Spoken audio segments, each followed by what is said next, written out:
your day is going well. Hopefully, you guys can hear me. Sorry, I'm trying to adjust my mic here.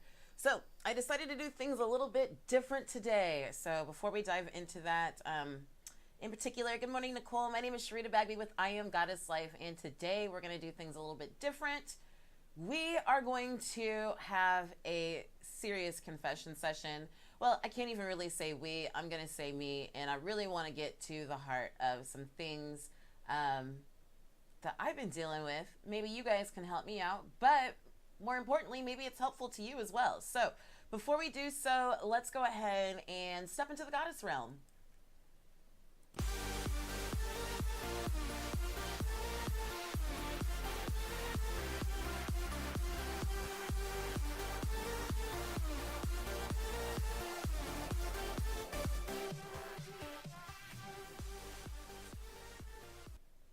So yes, I'm sorry, no reading today, but we are going to social it up because I'm thirsty. And quite frankly, y'all saw the post, I just got out of bed. Honestly, hold on, let's clarify that. Yes, there are some days that I stay in bed late, but truthfully, I actually got up really early. My husband's alarm went off like at 5:30, so I was actually up and about then. But then I got cold. It was so cold in here that I went and I crawled back in bed like around 9:45. So I was actually up. But anyway, guys, so I wanted to spend today to talk about things a little different. And bear with me, I'm looking down because I can't see the comments unless I look at my phone. And I actually have it in front of me. So today I wanted to really just have a confession session because one of the things I've been really working on in my personal life is just making sure that I am staying in tune with spirit, that I'm following the guidance and direction that I've been giving, or that is for me, right? But the concern that I've been running into and the issue that I've been running into is that I've been feeling so completely out of balance. And I've been really just kind of asking God, asking Source, asking Spirit, you know, what is it? Where exactly am I supposed to be? What exactly am I supposed to be doing? And where is it that I'm blocked in my abundance? You know, we talked just briefly, we touched on it last week about the abundance blocks. So I want to share kind of some of my abundance blocks with you. And if you have any, you're obviously welcome to share them. But what I've done in the past to get over them and what I'm doing now to get over the new abundance blocks that I've discovered. So really, guys, let me get in with the confession. Let me just start right off top with that. And really, my confession is that my fitness and my nutrition have been shit. They have been absolute shit. And I can't even say lately or recently, but really for almost 2 years now. And that's basically like the gist of it. But really what I want to do is I want to back it up a step. And I want to kind of tell y'all how I got to this point and to my recognition of this point. So a lot of you started with me on my, well, actually I lie because there's not really many people from my original page. So some of you remember my original page, Facebook page, and I think it's still up. I cancel it every so often. I bring it back up. I don't really post on it. But in that, that page was started like, 2008, 2009. I don't know, whenever the MySpace phase ended out. And so I progressively kept gaining weight. And what I found was life got harder and harder and harder. And I had a friend in Des Moines, Bailey, who put it best one day. He was like, sometimes you go through these loops and when you hit that bottom, it just gets harder and harder to springboard back up. And I was like, dude, you so get me. And that's really where I was living. Well, at the same token, at the same time, I was also steadily putting on weight, but not really associating my depression, my frustration, my anxiety with my health, my nutrition, my fitness, or lack thereof, right? So cut to several years later, cut to 2014. Late 2013, early 2014, when I discovered the old fitness team that I was on. And I had, y'all probably, some of you have seen the photos. If you haven't seen them, look at my feature photos and you'll see the transformation that I had with that team. It was fucking amazing. Like, I'm just gonna go ahead and cuss and keep it real. I went from, and I always tell people 225 plus pounds because, quite truthfully, I don't really know what I weighed. Like, at a certain point, I was so depressed about it that I just stopped getting on the scale. But what I can tell you was that I was at minimum 225, and I was probably, honestly, y'all, a little bit closer to 240, 250. And I know that my size 16s were literally busting at the seams. Like, they were stretched out and busting at the seams. Some of you ladies know what it's like to get holes in the thighs of your sweatpants or of your jeans. Yeah, that was basically where I lived. Every time I went to my closet, it was like it ended in tears because nothing fit. Nothing fit right. You know, I was never comfortable. But again, not ever associating the rest of my life with it. So I joined that team. And I went on this health, everybody has to eat healthy, everyone has to exercise like craze. Because while I was doing that, Javon says, been there. I'm glad I'm not the only one. Because when I was going through that transformation, or when I was with that team, and even before that team, I really started to dive into my health. Like, I am a Virgo. And I'm not only am I a Virgo, but I am the Virgo of all Virgos. And I don't say that to be like, I'm the Virgo of all Virgos. I mean that to say, look at my fucking chart. I am like the Virgo of all Virgos. And so two things with that. Number one, with Virgos, we are perfectionists. You know, three things. Number one, we're perfectionists. Number two, we are very structured, right? We're all about facts. We're all about, you know, lining things up. It has to be in order. It has to make sense. Don't tell me 2 + 2 = 4. Where did you get that to? And where did you get that to? And I'm going to need you to show your work.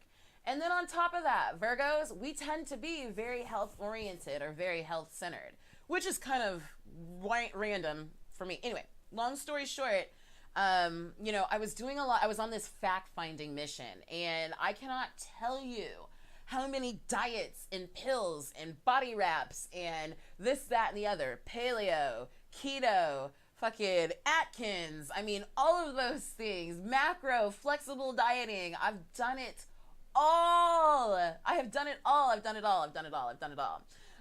When I first started, guys, when you see those before pictures, and I'm actually going to, bear with me, I'm not going to look at the camera. I'm going to look down to see if I can even screenshot those pictures for you.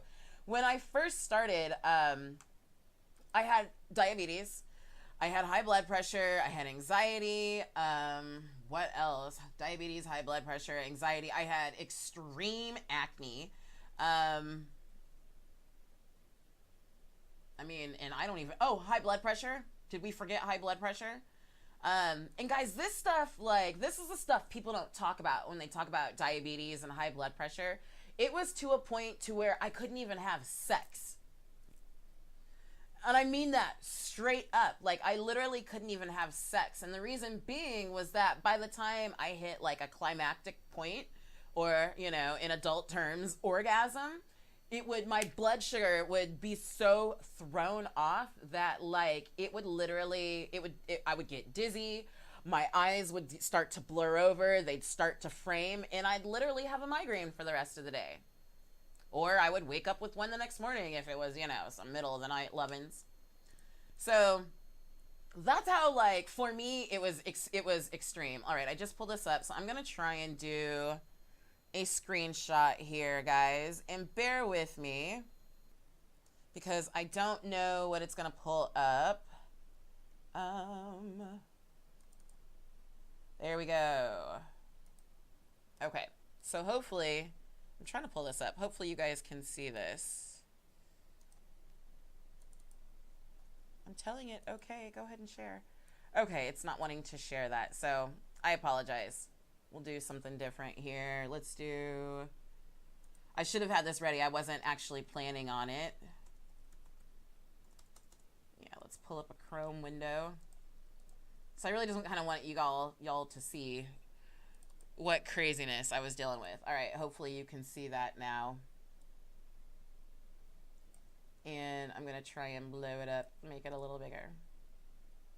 All right, so y'all can see what ridiculousness I was dealing with in my body. So that's me, like I said, at 225 plus pounds. And I say plus because Again, I stopped weighing. So what I see when I look at that picture, y'all, I look at that belly. First of all, I had no ass. That was all fat. I had no ass. But I look at that belly, and what I see is like, I see more than diabetes. I see more than high blood pressure. I see more than just fat. I see like candida.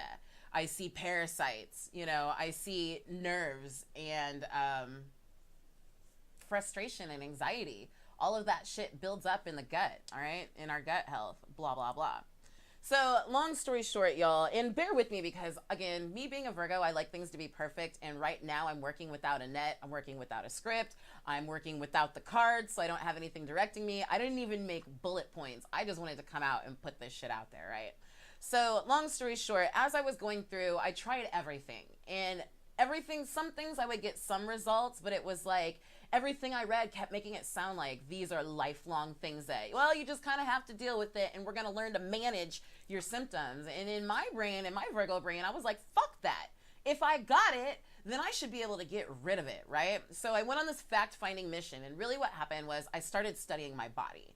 And the more and more I studied basic physiology, and we're not even talking about like high-level science, but basic physiology, the more and more I started to understand how my body worked, the more and more I understood this is how I got in that point, and I was able to work my way backwards. So again, this brings me back around to the time that I was with the Big Fitness team. We'll just call them the Big Fitness team.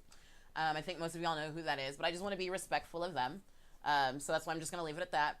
But I joined this Big Fitness team because I'm looking at their website and I'm seeing all these girls have these amazing transformations. And I'm like, oh my God, she went from 200 and this to 130 that, you know? And I'm like, I'm just looking at like fat to skinny. That's all I see. I just want to be cute in a bathing suit. I just want to be cute in a bathing suit. I just want to be comfortable in my clothes. I don't want to shop in the fat girl section. And it wasn't even about shopping in the fat girl section because, and no disrespect to the quote unquote big girl section, but like I was at these weird in-between sizes where that stuff hung on me. But if I shopped in the quote unquote normal plus size section, it was still skin tight. It was a fucking hot mess, right? So as I'm on this team, I'm starting to understand what it is that my body needs. Now, what I knew my body needed, but what I was doing was something totally different. So yes, guys, I ended up getting those amazing results to where I got down to about 137, right about 140 pounds. But let me tell you something. Here's the crazy part. Okay, yeah, my diabetes, gone. By the way, got rid of diabetes in a month. In a month. There's no pause in the screen. I just wanted to let that sink in a month. That is not ever anything anyone has to live with. If you are pre-diabetic or you just got diagnosed with diabetes and your doctor's talking to you about managing your symptoms, I'm just going to tell you straight up, you need a new doctor. Because there's no reason anybody should have diabetes long term. Okay, as far as I'm concerned, especially if they're under the care of a health professional, okay? Anxiety, all of a sudden I started noticing, like, my anxiety was gone. I was feeling good. And this was even before, like, I got down to that weight. Like, within the first month or two of doing all of this stuff, diabetes, high blood pressure, anxiety, my skin cleared up like crazy. And then every once in a while I'd have these cheat meals and it would throw my whole chemistry back off. And then I started making the connections to, oh yeah, my food is affecting more than just my weight and my fat. It's also affecting my fucking mood. It's affecting my mind. It's affecting my brain fog. I shit you not, my IQ shot up when I got off of sugar the first time. But I mean, it was affecting my relationships. Because let's face it, we live in America. Most of us who see anything that I put out, you're in America or you're in a U.S. territory. And what do? We're happy, we eat. We're sad, we eat. We're celebrating, we eat. We mourn, we eat. We eat, we eat. We go to church, we eat. We go to graduation, we eat. You know what I mean? Everything we do evolves around food. And I started noticing how when you start developing a different relationship with food, it also changes your relationship with the people around you. I digress. So guys, long story short, I was going on all this. I got down to 140 pounds. And even though my depression was gone, my anxiety was gone, my high blood pressure, my diabetes. Oh my God. It was so, oh, and eczema. That was another huge one I was dealing with. Eczema cleared up within about a month of cleaning up my diet, by the way. It took me about a year and a half to get rid of the eczema scars because I had extreme eczema scars, but it cleared up everything else. It actually cleared up the itching, the scaling, the scabbing, all of that, right? So, long story short, I went through all of this. I got to 140 pounds and it felt great to be able to wear smalls and mediums, to shop whatever store I wanted to shop at, to look cute, whatever I had to put on. But I was still so dissatisfied with my body. And in addition to my being dissatisfied with my body, even though I was making all of these great improvements, I was making these great strides and I was working out, it was such a fucking struggle. Like, I hated it. I hated it. There were times when I would literally be in my hour-long cardio sessions 6 days a week crying through them. Like, it was a struggle. I hated it. I loved lifting weights, but it was just a struggle. And there were days I would skip the gym because of the thought of cardio. You know what I mean? Hour-long cardio. So y'all saw that picture. Let me see if I can scoot back to it. I got down to about a 4, pretty close to a 4, and but I had no T and I had no A. Let me just see if I can make that a little bit bigger.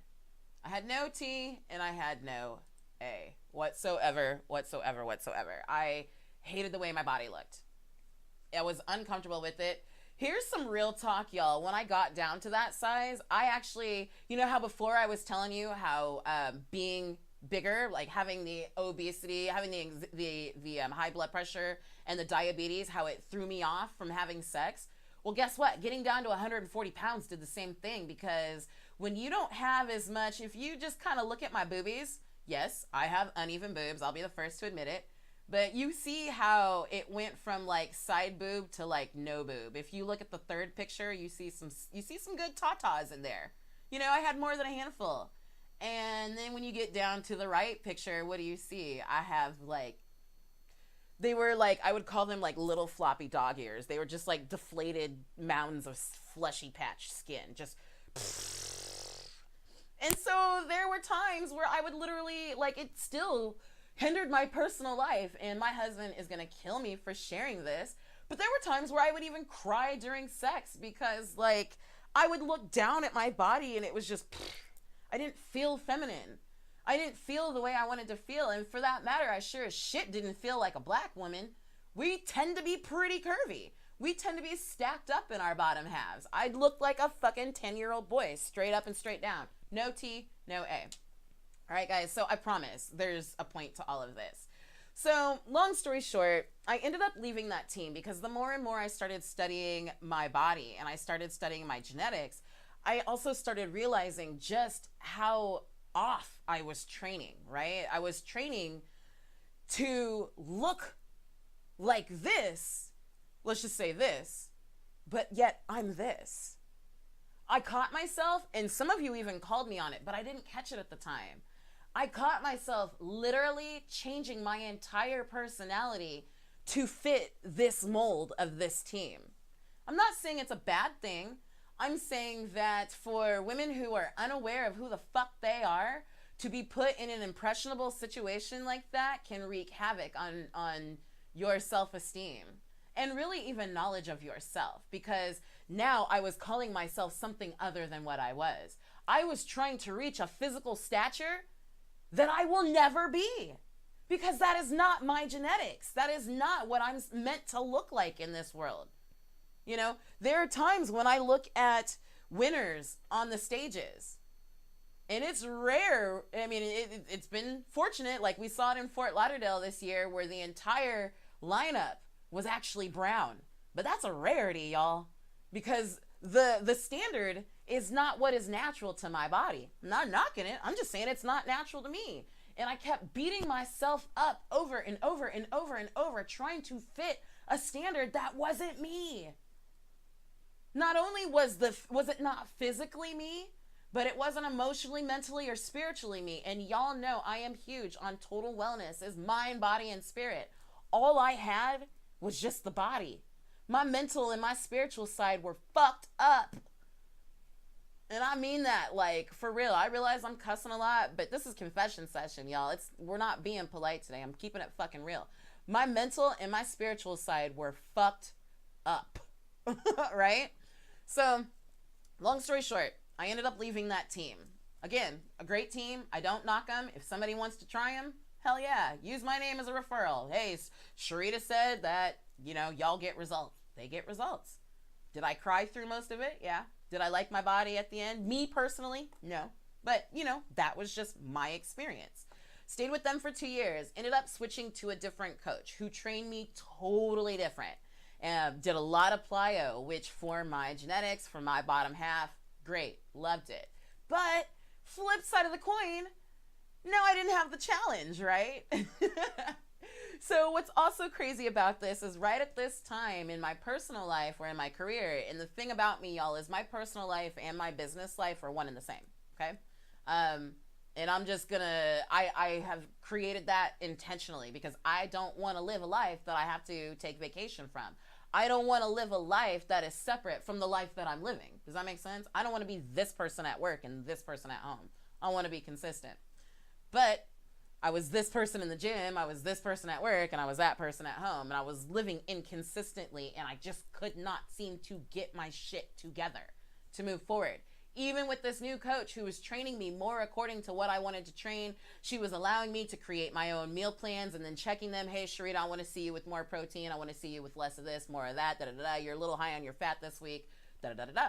Appreciated it. Unfortunately, I lost the challenge, right? And also around that time, I started taking on more coaching clients. And my business was really doing some really friggin' awesome things. So I was getting really focused in my business. Now, y'all know my business is all about holistic health and wellness coaching. My whole goal is to teach you how to do it for yourself. If you need me 2 years from now to create a meal plan for you, then I failed you as your health coach. Now, flip side of the coin, if you're just feeling lazy and you don't want to do the meal plan and you need me, all right, I'm here for you. But if you don't know how to take care of your body for yourself, then I failed you, So I started really diving in on my business. I got really headstrong on my business. And the more and more and more I focused on it, the more and more out of whack I got, And so even though I'm taking on clients and business is thriving, I felt like it was a constant struggle inside. I was still constantly fighting with the gym. It was a fucking struggle to get to the gym. And I'm like, Sharita, how are you going to be a health coach and struggle to get to the gym, right?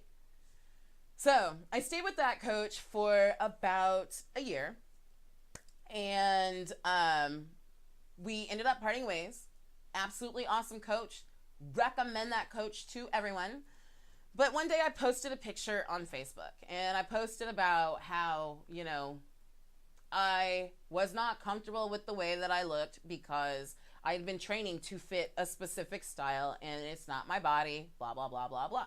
One of my fit sisters reached out to me and she was like, hey, didn't realize you were going through all this. I want to recommend this person. Well, come to find out, she was on the same original team that I was on. She went through the same things that I went through in the sense that she was training to fit a mold, but it was against her natural physical self, right?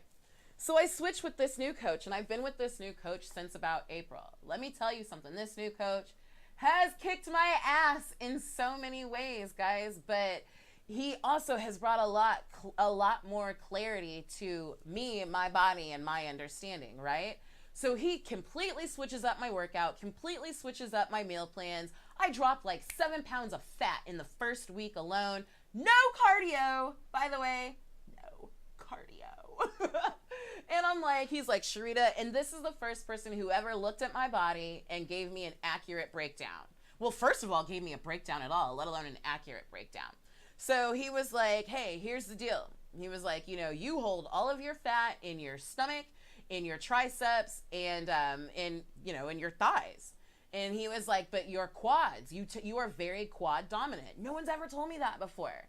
And in hindsight, when he was telling me this, I started thinking back to all my old workouts and I was like, damn it, I am quad dominant. Like, my quads always take over. So he was like, we're going to do some concentration training. We're going to give you this meal plan. You're going to be eating 6 times a day. Blah, blah, blah, blah, blah.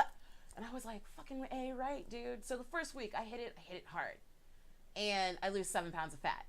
The next week, I'm so excited that I did so awesome that, like, this is where the shit gets fucked up. And some of you can relate to this. I did so awesome, and I was so excited about it that I lost motivation. Now, when you hear that on the outside, you're like, Sharita, that's retarded. Like, you should have gained more motivation because you were seeing results. Well, I got comfortable, and I lost motivation. And let's face it, it was a lot of freaking work, too. So as I go through it, I kept going week after week after week. And even though I'm feeling my body getting stronger, I kept fucking up in the nutrition department. And I'm like, what is going insane? Or why is things going so crazy? Well, what's wild about that is now it's starting to spill over into my personal life. It's spilling over into my business life, which all spills over into my relationships, right? And so I'm sitting here like, why do I feel so unorganized? Because again, I'm Virgo, Virgo, Virgo. We are all about organization. You know, we're all about health. I'm like, why is it that I can preach health and wellness and I can see the shadows in others, but I'm struggling within myself to even go to the gym on a regular basis to stay the fuck on my meal plan? Like, what is the issue, Sharita? And finally, y'all, here's the major part of the confession. I sat down over these last 2 weeks, well, really since eclipse season. Since eclipse season a couple of weeks ago, my life has been,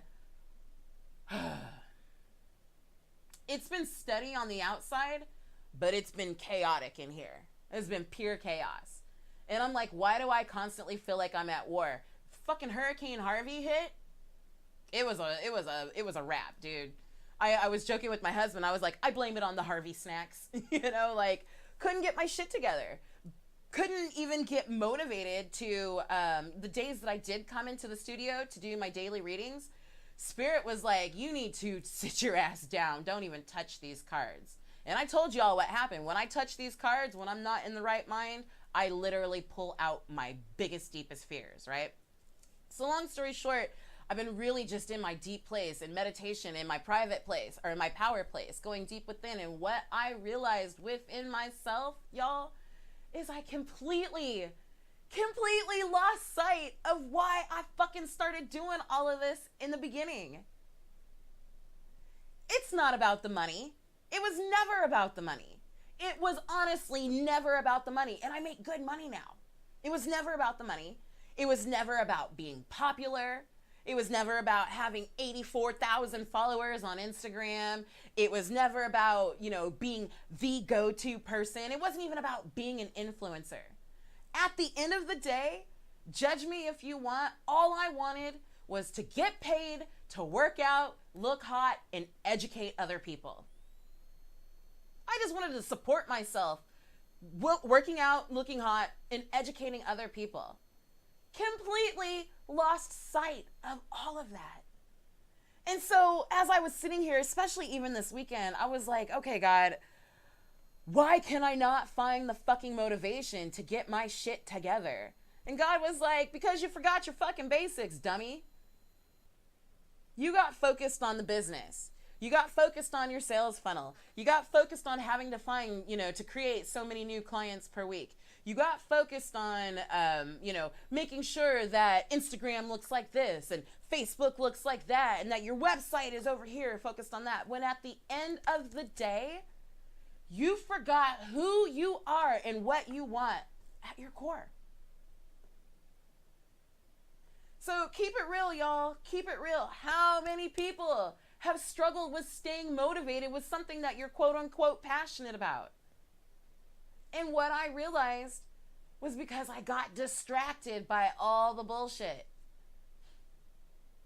I got distracted. And this is what's funny about this.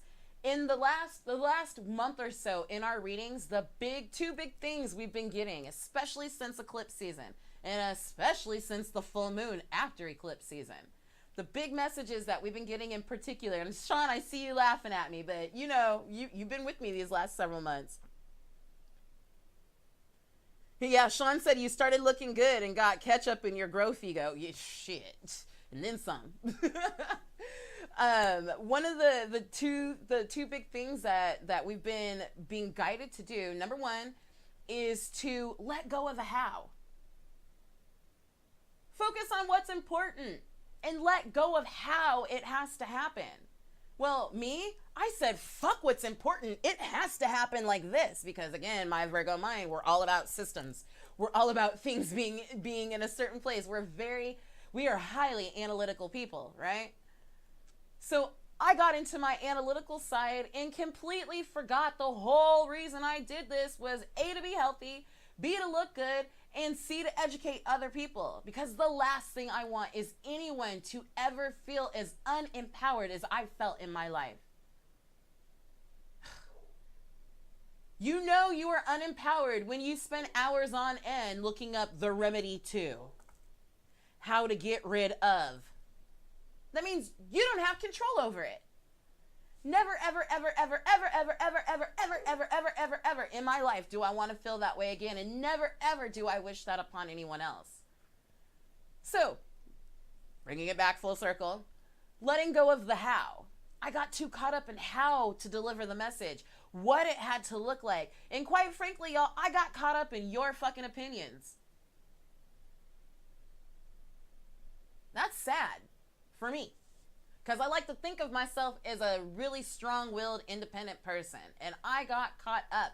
I trapped myself in the opinions of other people. Well, what if I present it and it doesn't look professional? What if I present it and I should have used pink instead of hot pink? You know, what if I present it and I should have used this wording instead of that wording? What if I present it and there's haters out there? Fuck the haters. So what if there are? What if I present it and you actually benefit from it? What if I present it and you actually like it? That didn't occur to me. I was so caught up in the how that, and this is what's so hilarious, y'all. I've been so caught up in how to present the workout that I forgot to even do the workout. Does that make sense? Now, the second thing that we've been really guided is to let go of the duality of good and bad, right or wrong, appropriate, inappropriate, to just let it flow. And really, in doing so, I was so attached to the good and bad, the right and wrong, the how, the appropriate, the inappropriate, right, that it threw my life on a fucking roller coaster. Extreme highs, extreme lows, extreme ins, extreme outs, extreme motivation, extreme defeat.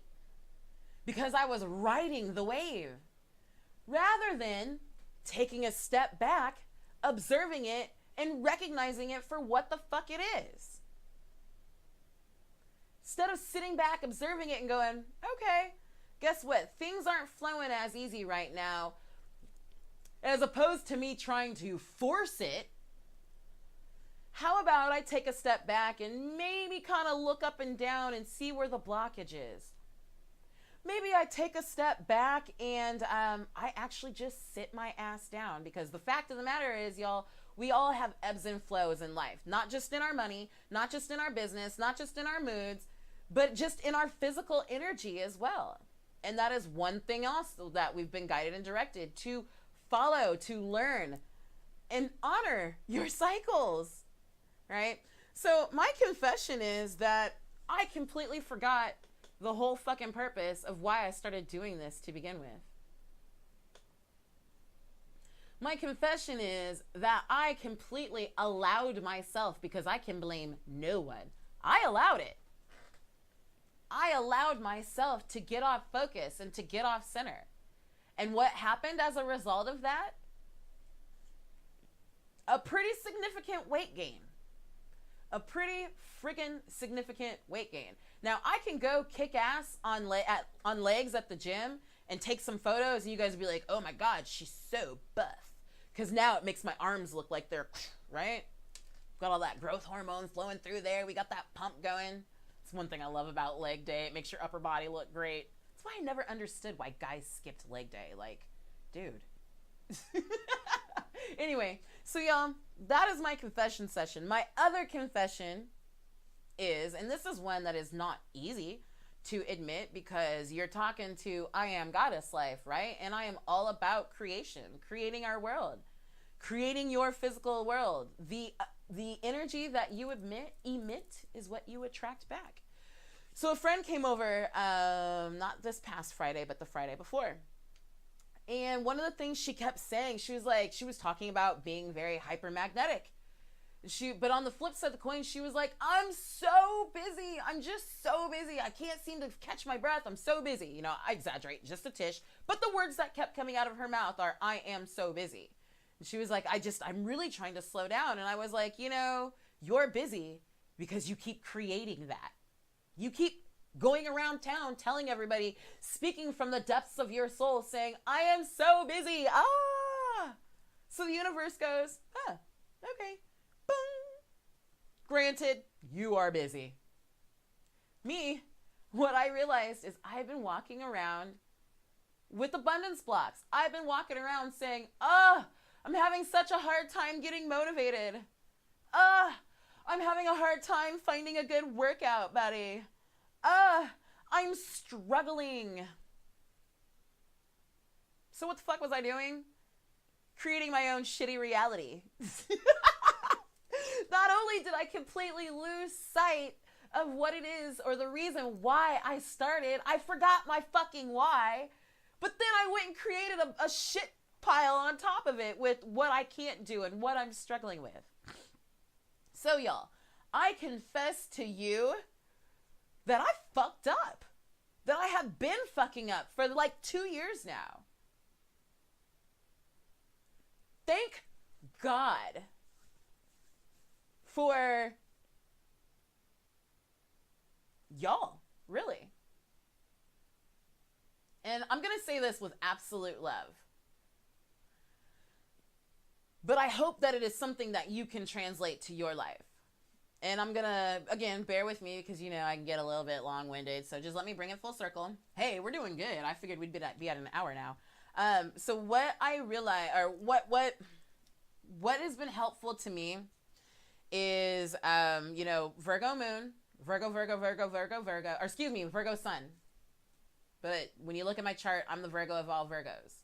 And the thing about us Virgos is that we can also be really pretty, like, we can tell you about yourself, right? But we don't really take criticism that well. But my Scorpio moon,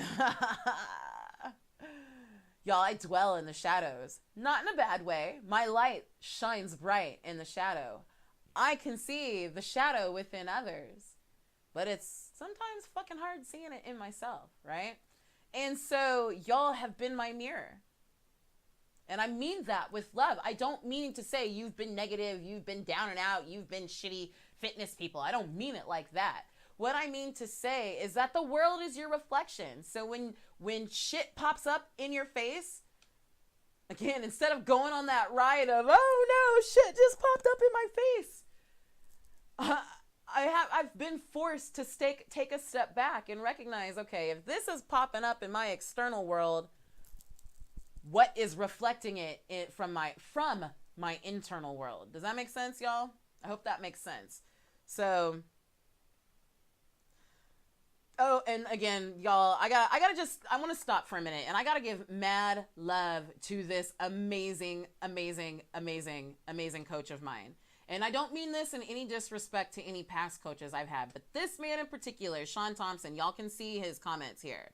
That's who I'm working with now, and no one has ever been so proactive with me. Like, he has actually caused me to switch up my coaching style.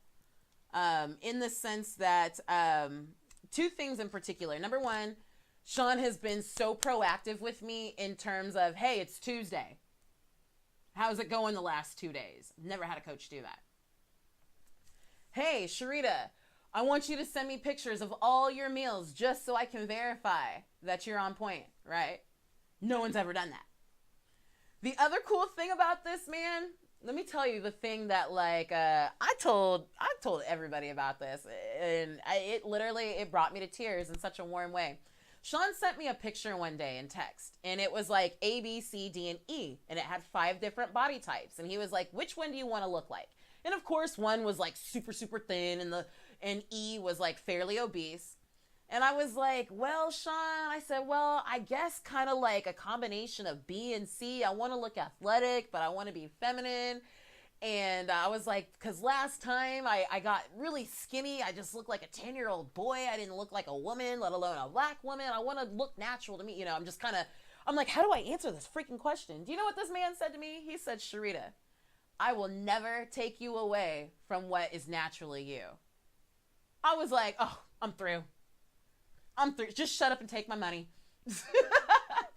I am through. And let me tell you, like, to have a coach who will take the time to educate you, who will take the time to encourage you, not just in your fitness, but in your personal world as well. If you don't have that, y'all, I'm not going to tell you to go get somebody else or to work with someone else. I'm just going to say, if that is something that you need in your life or that is helpful to you, then it is worth you. It behooves you to put your time, energy, effort, and money into someone who's going to do the same for you. Right? If I don't check in with this man because usually when I check in, it's about 10 a.m. on a Sunday, between 10 and noon. If I haven't checked in by 2, he's texting me, where your picture's at. And let me tell you something. He's not accepting my excuses either. And he'll tell me straight up, all right, Sharita, now you're making excuses. I'll be like, damn it, he called me on my shit. Right? So I love this because what I was just happened to glance down at the comments and Sean says, honestly, evaluating yourself is the first steps towards change. I'm proud of you. And now that you know, you have to do something about it. Abso-freaking-lutely. Abso-freaking-lutely. Like I'm at a point now, guys, where I'm excited about it again. And I haven't felt excited about my fitness in like 2.5 years. Like, I get excited, of course, when I see change, but to actually go to bed and all you're thinking about is like working out in the morning, I haven't been there in a long time. There was a point in time where I was like, I couldn't wait for somebody to invite me to happy hours so I could be like, nah, homie, I'm going to the gym. You know what I mean? Like, trust me, I get that way. Because it feels good. It feels really good. So I say all that to say this. If there's an area in your life that you are passionate about, that you love deeply, but you are fucking struggling with it, then what I invite you to do is to just stop for a minute. I'm not going to say stop. I'm just going to say reel it back in for a little bit and ask yourself, what the fuck is your why? Why did you start this in the beginning? What originally led you to it? And I'll tell you guys, it's kind of funny how I got to this point. I was telling y'all I was listening to some podcasts. Some on business marketing, some on personal development. And there was one in particular, there were 2 in particular. The first one was a business one where she was doing some coaching on making sure you drill down into your niche. And I was like, I want to help women feel inspired and create their own reality and blah, blah, blah, and be healthy because total wellness is mind, body, and spirit. And she was like, no. Right? So I had to really focus. Wait a minute. Who is it that I want to help? But then while I was really drilling, because I spent like a week on this, like, oh God, who is my niche? No, really, seriously, who is my niche? Who is it exactly that I want to work with? Because I'm not meant to work with everyone, and everyone isn't meant to work with me. And then I came across another podcast, and that's when she started talking about your abundance blocks. And I started realizing the areas where I was blocking myself in abundance. One of my abundance blocks was my how. Because I was so focused on things had to happen like that I completely dismissed all the other opportunity around me. I was blocking myself. When really the universe has things for us in every direction. So as I started recognizing my abundance blocks, I was like, you know what? It started clicking back and forth to that maybe you're blocked in this area because you're blocked in that area. Well, you're blocked in that area because you're blocked in that area. And for me, again, because my fitness, my business, my health, my life, my playtime, my relationships, they are all one and the same. I don't have work life and play life. My work and play are one and the same. Well, at least they used to be, and they're getting back to that. That's gym. That's fitness, right? That's coaching, helping, educating other people. So what I started realizing was, I was blocking my own abundance because of my how. I was so caught up in how my abundance had to happen that I just literally cut the fucking line off, right? So I realized that I was blocking my abundance by not getting back to my why. And my why, at the end of the day, I just wanted to live a life where I could work out, be healthy, feel empowered, coach from the beach. That was also a big part of it. I wanted to coach other women and educate other women from the beach. And what I realized, y'all, which is so funny, ironic, and dumb at the same time, because again, I can see it in other people, that total wellness is mind, body, and spirit. It's not just about the fitness plan, and it's not just about the meal plan. That it's about nurturing the entire self. It's about understanding those things within us, those things that lurk and hide in our shadows, that are holding us back from moving forward. So it was funny. And the reason I say it was funny, dumb, and ironic, because I could see that in the women that I was coaching. I was like, Sharita, I realized early on that it was more than just teaching people basic physiology. I realized it was more than just helping them stay motivated to stay on their meal plan and let's create a schedule. It's more than that. There's so much shit that we all bring to the table that a lot of us don't even know that's hiding within. It's a matter of getting into that shadow to figure out what the fuck is fucking me up, what's holding me back, what's keeping me from where I need to be. What ideas and preconceived notions am I holding on to that don't serve my highest purpose?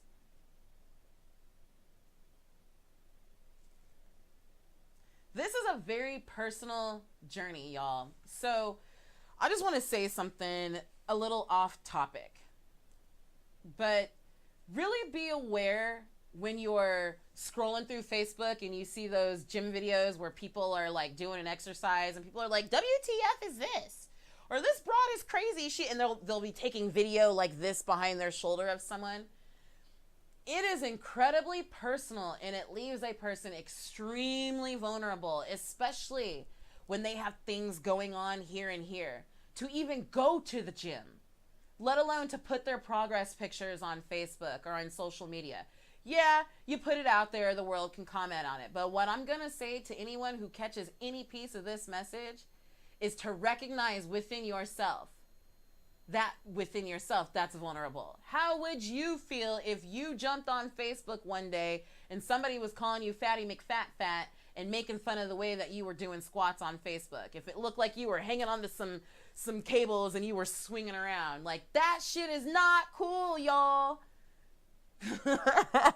That is the stuff. Before I ever joined that first team, I literally spent 2 years in the gym on what I called the girls' side of the gym, aka the treadmill, because I was so scared and nervous to go over to the other side to where the weights were, because I called that the boys' side, because I was afraid of what people would think of me.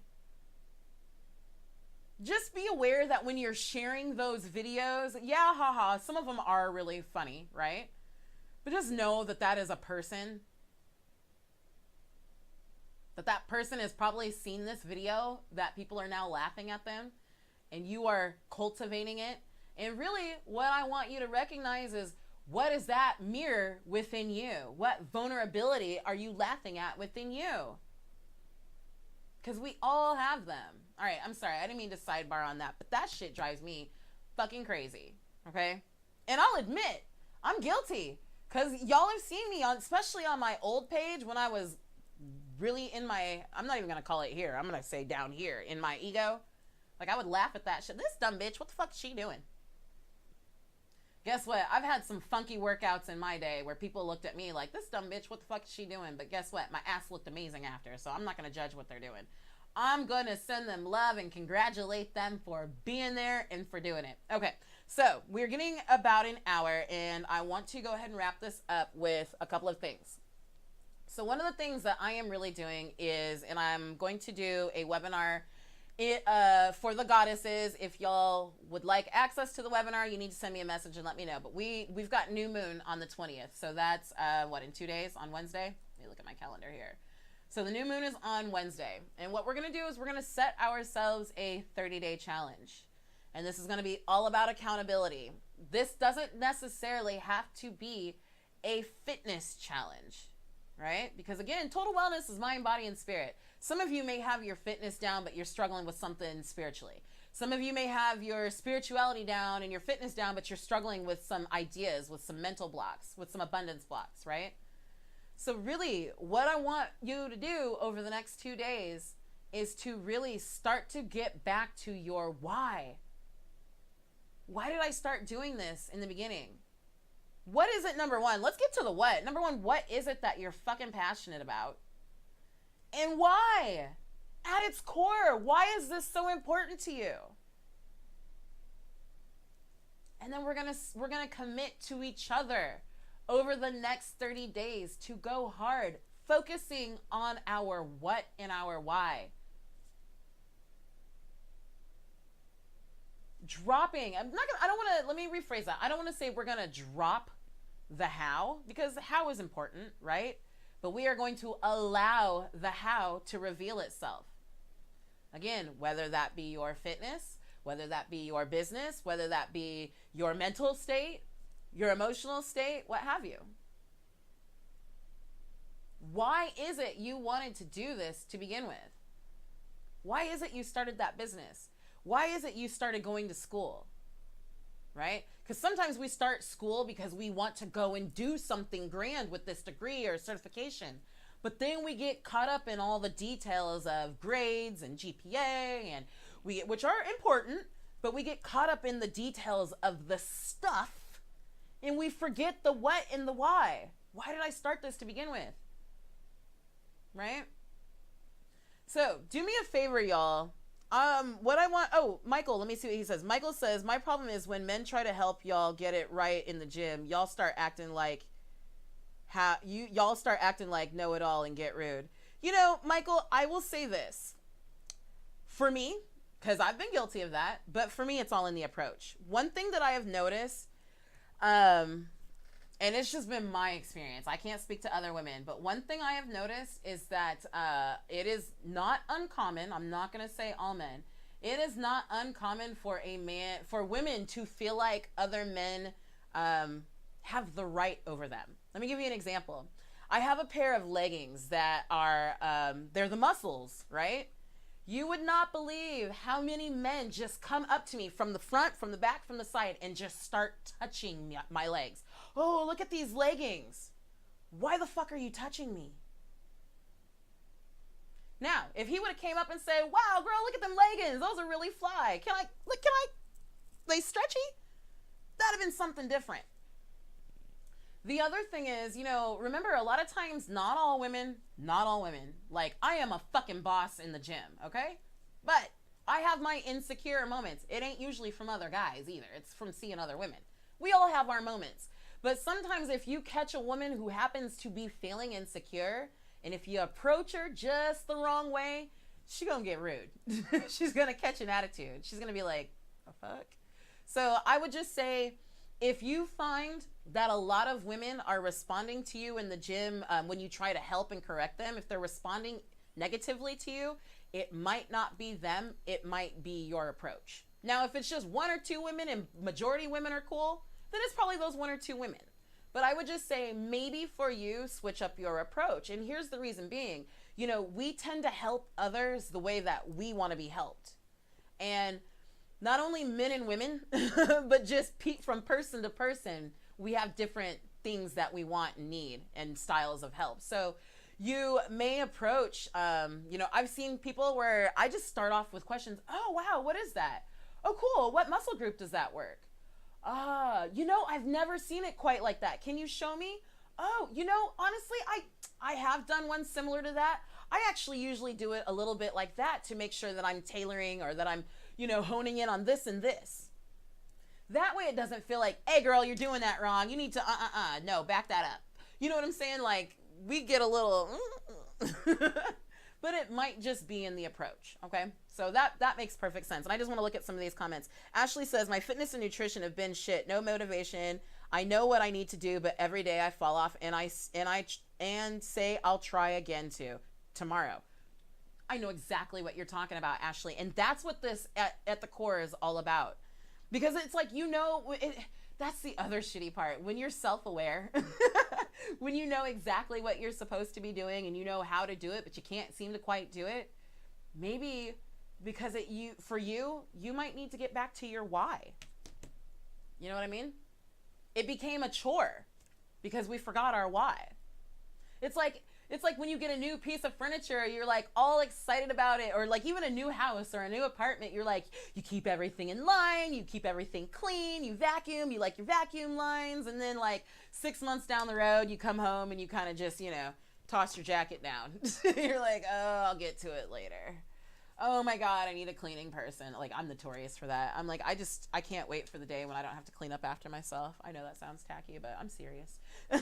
So what I want you to do, Ashley, is to really spend the next 2 days getting back to your why. And what we're going to do is we're going to do a live session on Wednesday, and we are going to detail all of our goals, all of our intentions, and our affirmations, because they're not always the same. And we are going to start doing some daily accountability things, total wellness, mind, body, and spirit. So I just want to, hey Sabrina, long time no see. Thank you so much for the compliment, lady.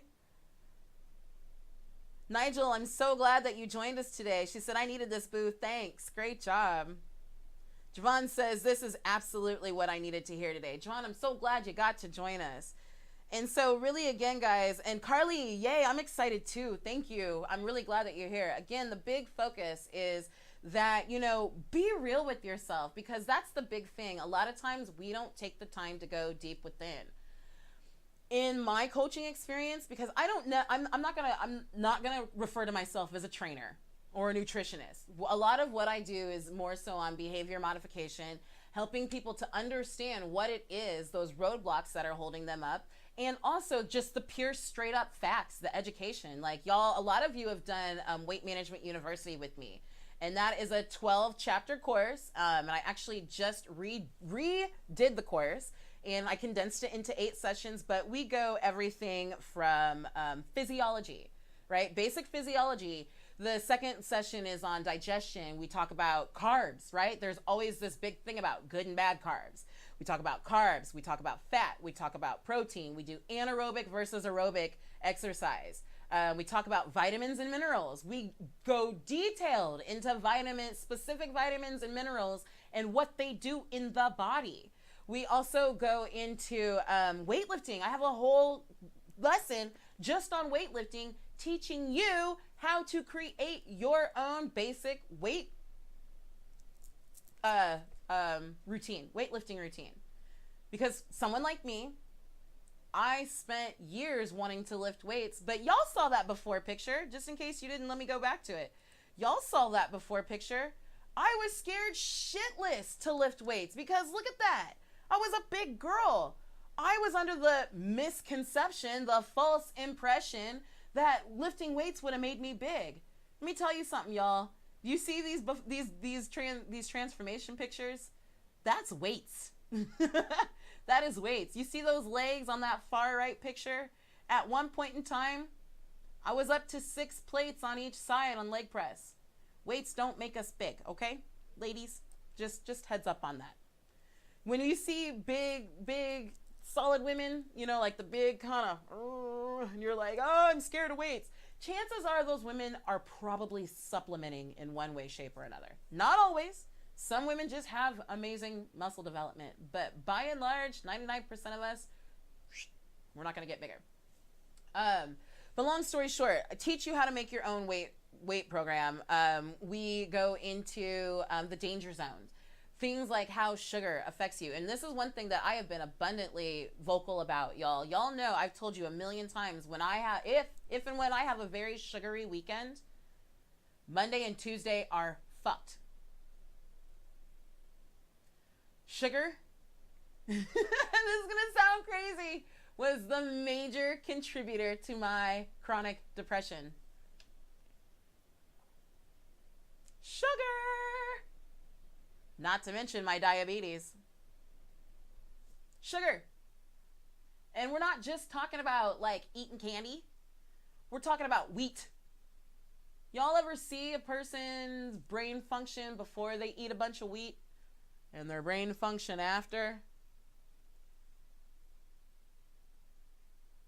Do y'all understand what gluten is? In our carb chapter, we spend a good amount of time, and I actually show y'all a video from Dr. Peter Glidden, who breaks down exactly what gluten is and how it affects the body and what exactly gluten intolerances are. When I got off gluten, my eczema cleared up like that.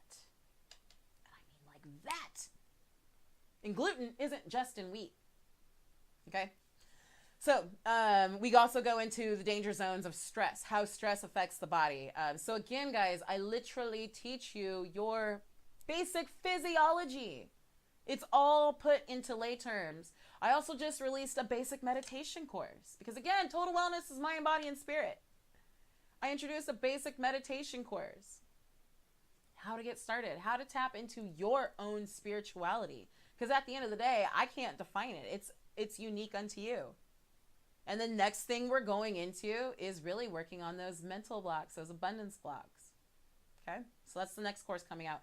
One of the things I do want to mention, I forgot to mention, with the basic physiology class, y'all do get in Carly, I think I haven't sent yours to you. Now that I'm saying this out loud, you do get access to my VitaBot nutrition app, and I love VitaBot in particular, this nutrition app, because what it does is it not only tracks your nutrient or your macros, obviously your calories, your fat, your protein, and your carbs, but it also tracks 26 different nutrients, right? Because again, it's all about motherfucking balance.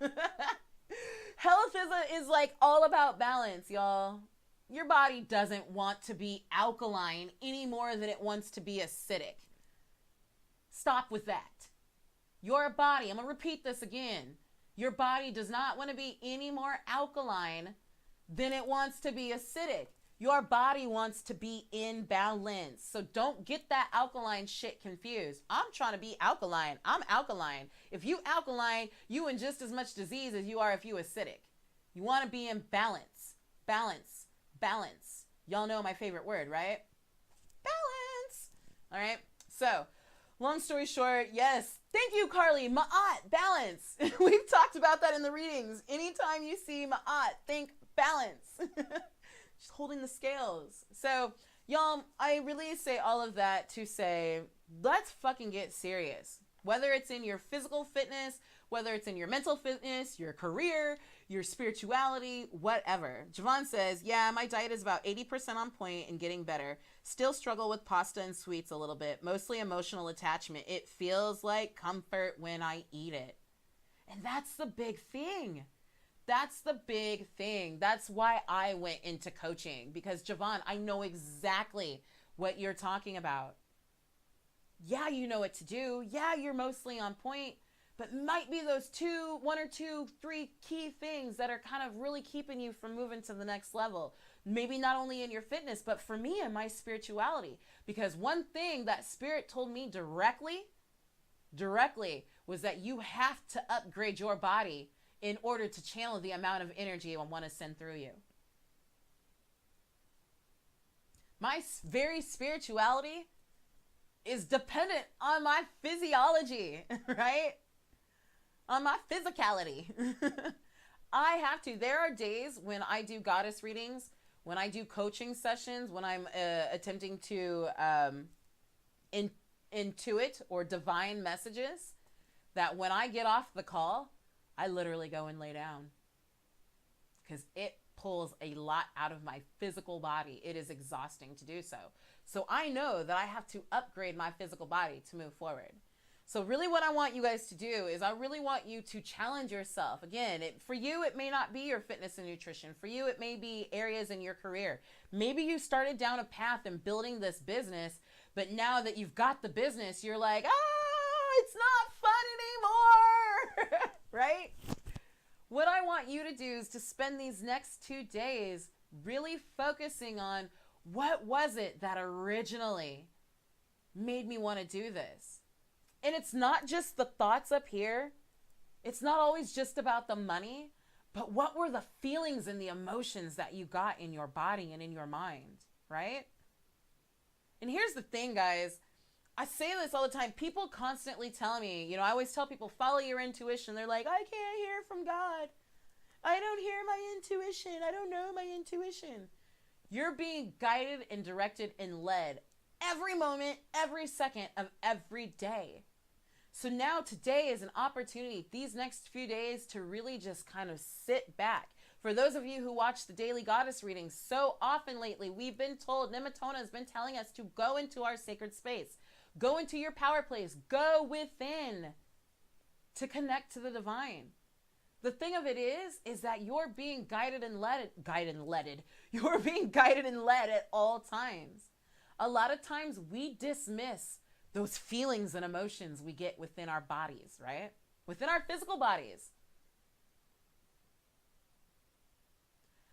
Here's something that's very personal. I'm supposed to be on a cruise ship right fucking now.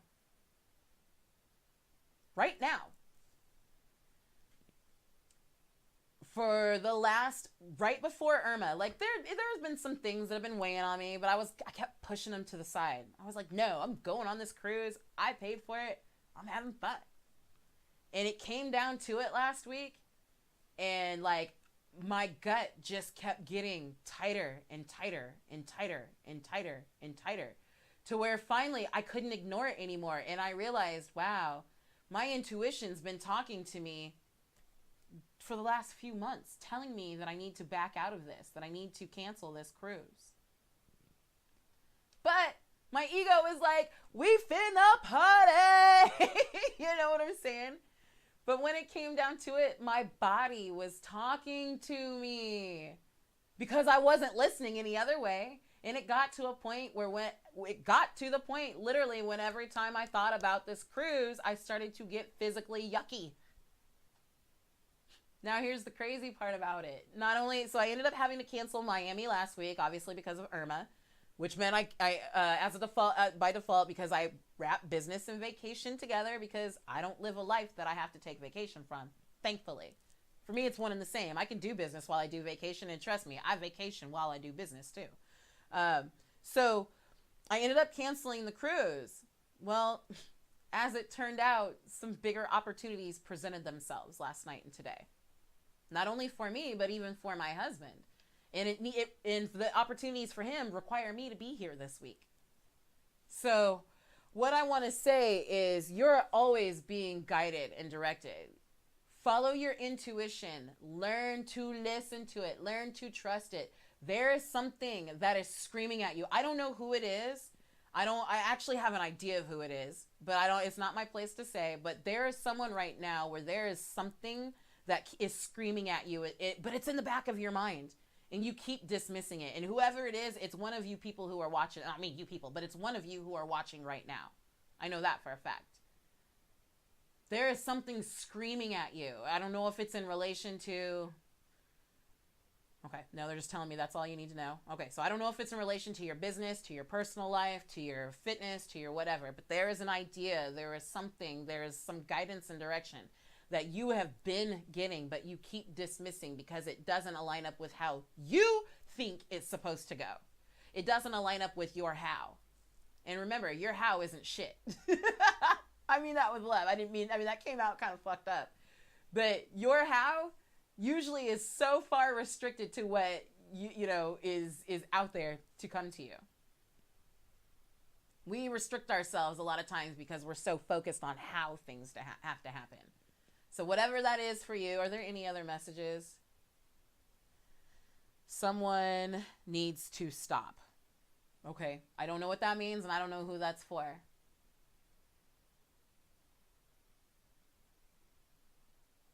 Someone needs to stop listening to the wrong guidance and direction for their life. Someone needs to stop listening to the wrong guidance and direction for their life. It's not of you. It doesn't align with you. It's not for you. Woo! I don't know who that's for, and you certainly don't have to share. but that was direct. Jocelyn, hey Jocelyn, I'm so glad we're friends on Facebook again. I needed this. I always have in my mind how things should work out and get let down when they don't. Yes, me too. I know exactly what you mean. And really, again, Jocelyn, I'm not sure if you were on earlier, but one of the messages that we've really been getting in the daily reading is to not only let go of the how, but to stop attaching ourselves to it, because then we end up going on that emotional roller coaster of highs and lows. And to me, I would rather be pissed off than be disappointed. Like, there's pissed off and then there's disappointed and let down, right? That I can get over being pissed off. Being disappointed, that's hard. That's a hard one for me.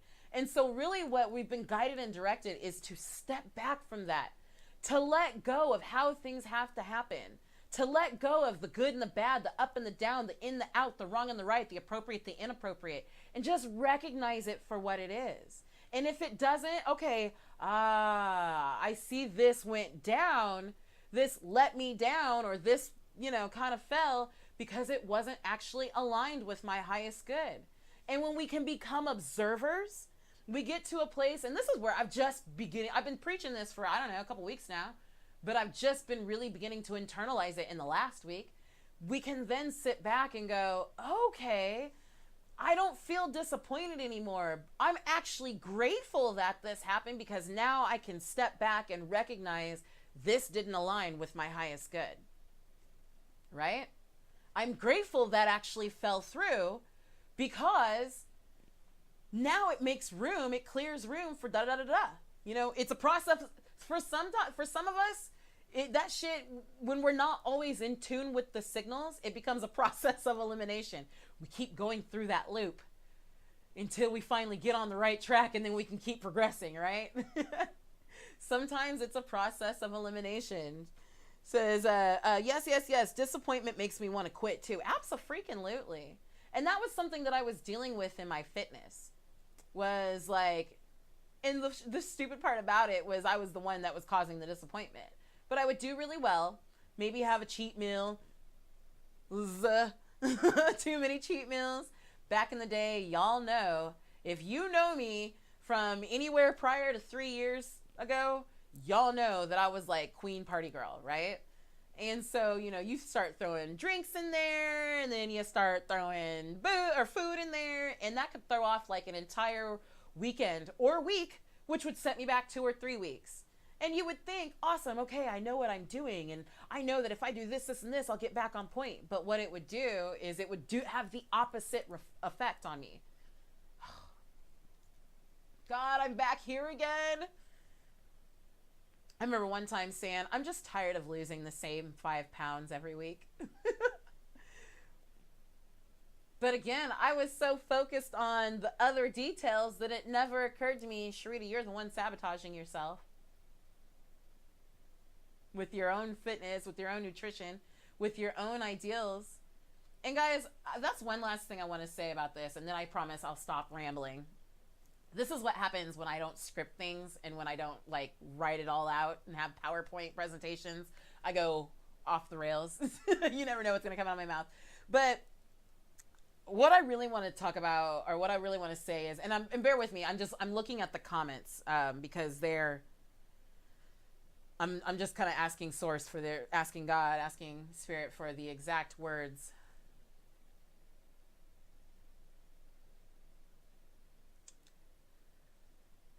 Okay, I literally heard don't go there yet. All right. I'm like, I want to, but I'm being told not to. All right, so I guess what I will say is, y'all, at this point, we're in a position to continue to move forward. Or to continue to stay where we're at, or to really take it next level. And maybe some of you aren't actually stuck. Maybe you're not frustrated. You're just wanting to get to the next level. Awesome. Fucking awesome. So what I suggest to you in particular is to, again, what is it that you are looking to do? What is it that you're looking to get to the next level? I really want you to get back to basics, to at its core, no matter how it sounds to anyone else, at its core, what is it that you want? For me, at my core, I want to earn a living, working out, looking hot, educating, and coaching from the beach. From the beach. The beach is like integral into that. From the beach. It may sound really shallow to some people. I really don't care. What is it that you want at your core? Then the next thing I want you to do, and really guys, what I highly suggest is that you put pen to paper. Like, you probably can't see it too well. This is where I spent a lot of my weekend. This notebook, I keep this notebook with me at all times. It goes everywhere with me. Everything is in it. It's one of those notebooks where it has like different sections in it, like for different topics or different subjects, like a 3-subject notebook. And so I have a mind, a body, a spirit,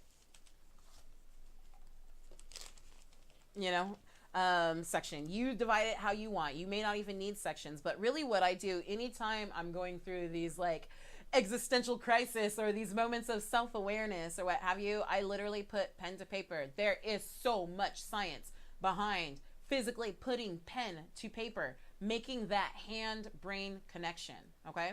So I want you to put your pen and your pen to paper. I want you to just start writing stream of conscious. So what I mean by stream of conscious, and I talk a lot about this with the group, but what I mean by stream of conscious is I want you to just write the first thing that comes to mind. Don't judge it. Don't even spell check it. Just write. And even if you have to start off with, Sharita said to just do stream of conscious writing. I'm not really sure what to write, but I'm going to start writing. So I guess the first thing that comes to mind is blah, blah, blah, blah, blah. I really need to focus. What I'm trying to focus on is getting back to my why. Okay, so that just start writing what comes to mind, and you will be amazed how much your inner God self, spirit, the divine source comes through and just begins to talk. And you'll go back and read that and be like, holy shit. Okay, boom, boom, and boom. There are my answers. I forgot about that. The next thing I want you to write is I want you to really spend some time focusing and writing and thinking about what your blocks are. Are your blocks other people? Are your blocks things? Are your blocks things like sugar? Are your blocks your relationships? And I say that because, and I'm just picking my words carefully. There are times where I struggle. Correction. I don't fucking struggle. I just straight up choose. It's a choice. But there are times where I choose to perhaps spend time hanging out on the couch with my husband rather than doing what I probably should be doing. So it's not that my relationship is an excuse or that it's an actual block. It's my focus, my perception of the relationship, okay? So what I mean by that is, what is me giving up 1 or 2 or even a month's worth or 2 months worth, whatever time, of evenings or time with my husband to build something that is going to benefit us both, right? And the thing that I have to remind myself is that I married this man for life. I didn't marry him for right now. So if I have to take tonight, or if I have to take this next hour to go to the gym, even though he doesn't feel like it, it's not going to be the end of the world if we don't get to hang out tonight because I'm working or because I'm working out.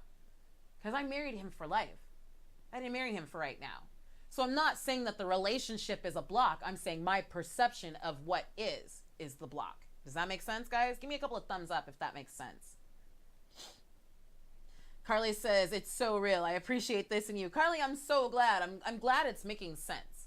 That was my big thing. I'm like, I'm going to go live today and I'm going to just kind of talk off the top of my head, and I really hope it makes sense to people. But what I want you to think about are, what are some of the things, what are some of the mental blocks that you hold? What are some of the things that you hold as truth within your life that when you actually start to think about it, really isn't true? I'm going to give you an example. Here's one of my truths that I just had a big light bulb freaking moment on late last week and over the weekend. One of my abundance blocks, or one of the truths that I was holding that is a complete falsity, is that my abundance comes through my income. I can only afford to buy this type of house and that type of car if I make this type of money. And I can only make this type of money if I'm doing this and I'm doing that and I'm charging that. That's like saying, hey, universe, you know that raffle ticket that I signed up for that free vacation to Paris for 2 weeks? Nope. I'm going to go ahead and block that off because the only abundance I can have is through these means. That's a big one I had to let go. That is a big one because we live in a very material world of stuff. And I don't mean material in a negative way, like she's a material girl. No, I don't mean it like that. I mean, we physically need roofs over our heads, right? We need fresh water to drink. We need sustenance in our bodies, right? So we need these physical things. And in the world, in this very dense, conscious, third dimensional world that we live in, and I mean I mean that with love, but in this very third dimensional world, fear and lack rule. Well, if I don't do this, then I won't have that, so I can't get this. I hate this job, but if I don't go to work every day, then I can't make money and then I can't pay my bills. That is a huge abundance block. First of all, it's a couple of blocks. Number one, that you have to go to this job in order to earn that type of money.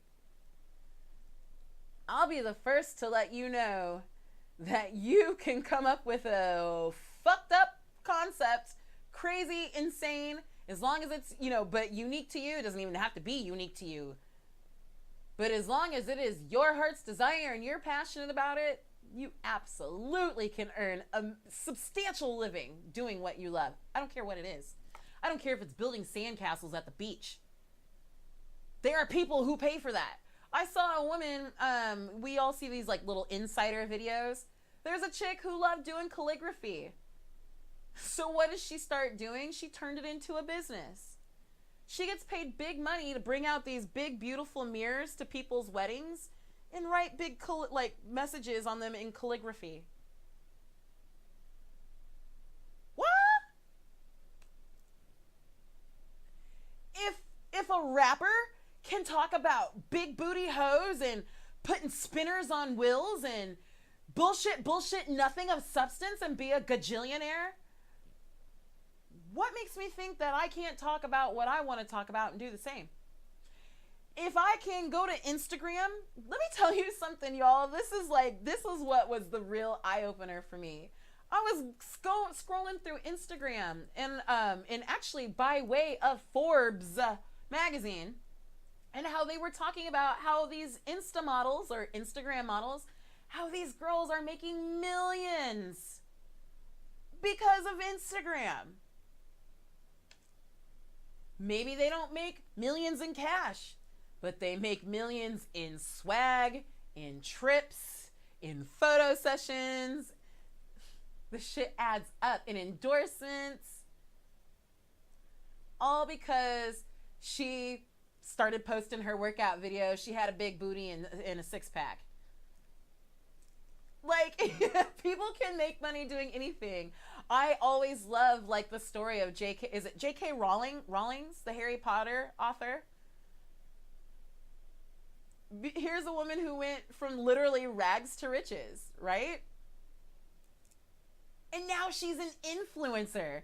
I read an article 2 weeks ago about how she talks shit about Trump. This woman said something in her own opinion and she got an entire article on it. Like, who the fuck are you? You know what I mean? And I don't mean that in a disrespectful way, but what I mean to say is, where are your abundance blocks in your life? What truths are you holding on to that are keeping you from realizing everything that this universe has to offer? Where is it in your mind where you're like, yeah, that's cool. Nope, that would never work. Nope, I can't earn a living doing that. Nope. That's dumb. Who would ever pay for that? So what I want to know is, where are those blocks in your life?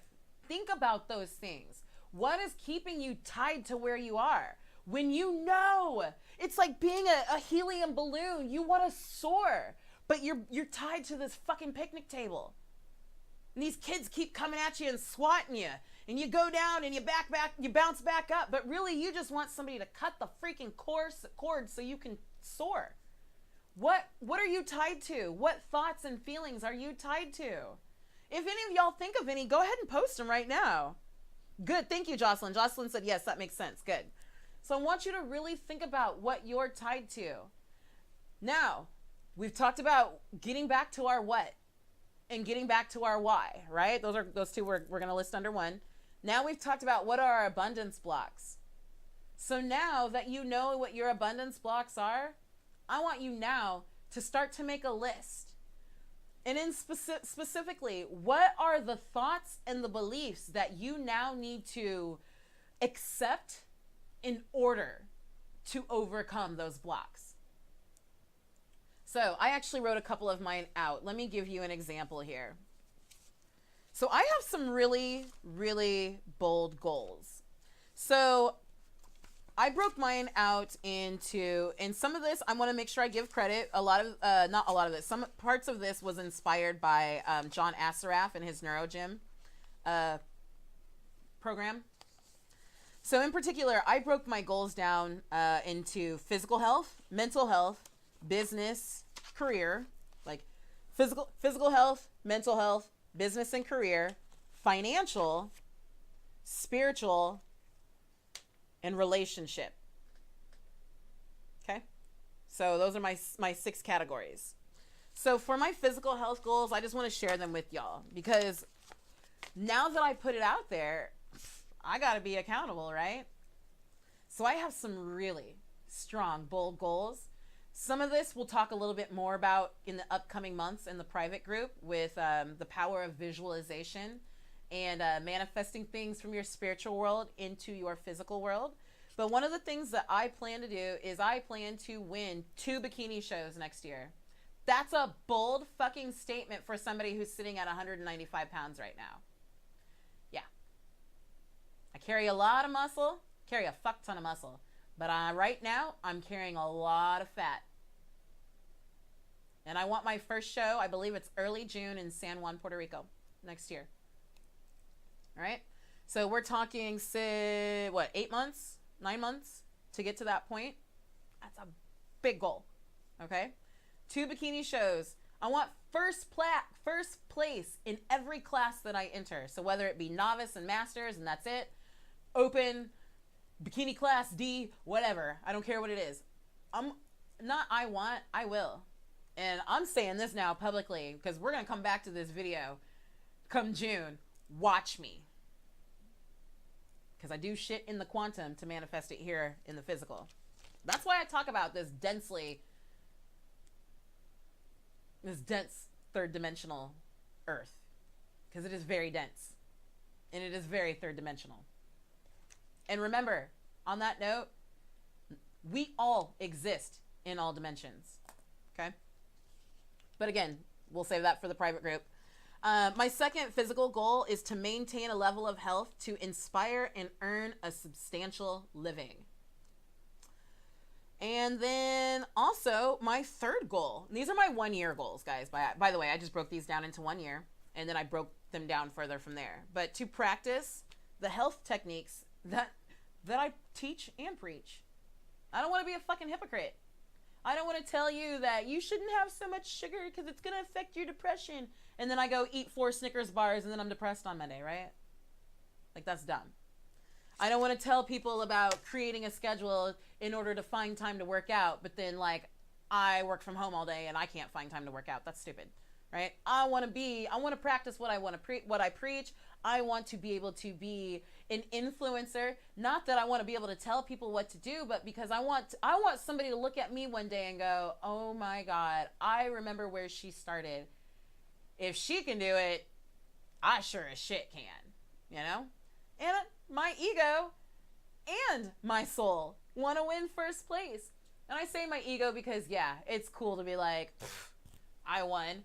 But on the flip side of the coin, for me, it's really a personal challenge to know that I was that dedicated and that committed and I worked that hard that the rest of the world could see it. Like, it's a personal challenge to me, because I grew up as a quitter. I'll just say that out loud while we're in a confession session, right? So I don't want to be a quitter, right? So there are a couple of beliefs that I have to adapt, that I have to accept for myself in order to accomplish this. So the first one that I wrote is my fitness and nutrition are the foundation of everything. Because again, guys, I told you, my physical goals and my career goals are one and the same. Have you ever seen, I've seen this before. I have seen trainers in the gym telling people what they ought to be doing. And meanwhile, the client's looking at them like, at what point do you take your own advice, right? My physical fitness and nutrition is the foundation for everything. And I mean that mind, body, and spirit. Obviously for my body, for health, right? Mentally, because I've told you how much different foods, a lot of people, I'm not going to say a lot of y'all, some of y'all, especially anyone who's worked with me, y'all know and understand this. But most people do not understand how much the food they consume affects their brain function, affects the types of thoughts that they have. And not just the physical food that they consume, but also the auditory food and the visual food, the things that they're listening to and the things that they're watching absolutely affect not only, again, the brain function, because we talked about wheat and sugar and how it affects the brain, but also their mind, their mentality. And then also, finally, spiritually, because what I know for a fact is the same life force that grows through those trees and produces the apples or the pears or the lemons, the limes, that goes through the vines to produce the watermelon, or the bushes to produce the pineapples. I know, who knew pineapples grew on bushes, right? But that's the same life force that is within me. That is the same electricity within me. So to increase my electromagnetic state, I need to be eating more electromagnetic foods, right? I need to be working out, specifically my core. And for those of you who cross over with Minister Inky with me, y'all know what I'm talking about. When you heat up your core, we're not talking about your abs. We're not talking about your back. We're talking about the life force in your body.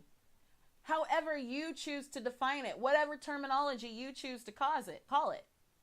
So I know that my fitness and nutrition are the foundation to my physical life, my spiritual life, and my mental life. And all of those things coalesce into my career, into my business life. So the truth that I have to accept is that I can't be a health and wellness and spiritual life coach over here, but be party girl Sharita chilling over there. Right? I have to accept the fact that fitness and nutrition are the foundation for everything that I want to create, especially these physical goals. Number two, the second truth that I have to accept is I want to increase, my goals lead, not my taste buds. My goals lead me. That's a truth I have to accept. My goals lead and dictate decisions, not my fucking taste buds. How many times have you started a diet and then forgot about it until you were halfway through the bag of chips, right? Until you were 3 cookies deep. You're like, oh shit, I said I wasn't gonna do this again. Oh, okay, well, one more. And really, guys, I say taste buds, but really what that is parasites. Candida. And that's another thing. Oh my God, Lord, we're not even going to go there today, but I don't know that so many people realize how much, sometimes we get these cravings. Sometimes those are actual physical cravings because your body is searching for nutrients. But a lot of times when people are searching for sugar, again, sometimes it's for energy. The body's seeking energy and it just wants the fastest thing that it can get. But 9 times out of 10, especially when you hit those 8, 9 o'clock munchies, those right before bedtime munchies, a lot of times that's the parasites talking. That's the candida talking. That shit controls you. And y'all can be like, no, it doesn't. I just invite you to go start doing your own homework on that. A lot of people get over things like sex addictions, gambling addictions. I've even seen some people, quote unquote, reverse schizophrenia, all by detoxing parasites. I know exactly when my candida is high. And again, your body is constantly giving you clues. Unfortunately, most people aren't tuned in enough to recognize those clues, or don't know their body well enough, the physical nature of their body well enough, how their body works to recognize those things. All right. Now, the third thing that I have to accept as a truth is I am an influencer. Oh, as an influencer, people are watching. I must practice what I preach. So I have to, that's twofold. The truth that I have to accept if I want these other goals to manifest is that I'm an influencer. I'm not little old Sharita on the side hiding out. I'm an influencer. That's a marketing term, by the way, guys. I don't mean that to be like I tell people what to do or people, because I'm so cool, people follow me. That's not at all. I use that as it's a marketing term, okay, in business. So people are watching what I'm doing. And yet some of y'all call me on that. Every once in a while, I'll get a Facebook message like, hey, I haven't seen you in the gym in a while. Or one time I posted something a couple of months ago, about a month and a half, 2 months ago, I posted something on spirituality. And somebody was literally like, hey, I really miss your gym posts. And I'm like, fuck, oh yeah, people are watching. I need to make sure to balance this back out. Okay, two things. Javon says, I've been trying to look up gut health. That's something I'd like to know more about. I'm glad to know that because that's something we absolutely need to start covering again in the group. Because I've been so focused on the how and I forgot my why, which was to help educate, that I've completely stopped educating. So thank you, Javon. Now I know what our first topic will be. Jocelyn says, yes, I've read up on that. I've been meaning to do a parasite detox just to try it out. I understand. You know, one thing, guys, that I will say, there are some detoxes that you can purchase to do specific things. But the biggest thing I want you to know is that your body, your natural body in natural working condition is a natural detoxifier. So in extreme conditions, I absolutely suggest people do, specific cleanses, detoxes, what have you. But by default, doing what the fuck you're supposed to do, well, just by default, your body will detoxify itself. Your body is a natural detoxifier. All of this is a natural detoxifier. So when you give it what it needs, it'll take care of you, right? But no, I completely agree. I understand. So I'm glad y'all mentioned that. That is something that we will definitely get back into. So again, the third thing I want you to really focus on are what are some beliefs that you need to accept about yourself in order to achieve these goals. So just quickly, I want to run through one more. Because again, I just want to make sure y'all have plenty of ideas of what I'm talking about. Okay, so my mental health goals are right after my physical goals. Number 1, self-driven, motivated from within. Number 2, my second goal, healthy, happy relationships with my physical appearance. That's another thing, guys. Because remember I told you earlier when we were talking about this transformation picture? When I first started, I was at that 225 plus. And again, we say plus because I quit weighing after a certain point. But then if you look to the far right picture, that's at about 137, 140. I did not have a good relationship with my physical appearance. Again, yes, it felt good to put on the skinny girl clothes. Yes, it felt good to look cute. But in my mind, I was still that 225 plus pound woman. I did not have a good relationship with my physical appearance, right? I still saw the old me. All right, so I just want to clarify that. I'm sorry, guys. You can probably hear my dogs snapping in the living room. And then my third thing that I want is confidence. And this is my mental health goal. Not just confidence, but confidence in my work, confidence in my appearance, confidence in my abilities to create and produce an income doing what I want to do. I saw one of the shows I like to watch is House Hunters International, and I like Caribbean Life and Beach Hunters, right? Like, these are all HGTV shows, because for me, those are things that help me to raise my vibration, that help me to stay focused on what it is that I want. So last week, my husband and I were watching one in particular, and of course, these people are in Puerto Rico. They were in Aguadilla, and it was a young couple. And so they're sitting down with the realtor, and the realtor is like, okay, so now that we know what you guys want, what is your budget? This super young couple, and dude's like, 700,000. He was like, but if I see something I really like, I don't have any problem pushing the budget. And I'm like, these people are like 29, 30 years old. What the fuck? And one of the things that really blew me was this guy later on when they were talking, you know, he was saying that he is an internet marketer, and he has about, you know, he has a couple of websites that he manages. And so they went to go look at this house, and it was freaking like, just imagine the most badass beach house that you could imagine, and that was it. And so it was over the budget. It was 900,000, right? And remember, their original budget was 700. He was like, he was bout it. He didn't give a what. He was like, I want this house, whatever. And so he was like, you know, I'm really confident that I can make the money we need to pay this house. That right there just blew me. I was like, oh, you know what? Abundance block. I haven't been living that truth. Because here's the thing about abundance, y'all. Here's the thing about like drawing abundance into your life. It's not about what you physically see in your eyes. It's about what you believe and what you know in your third eye and in your mind and in your heart.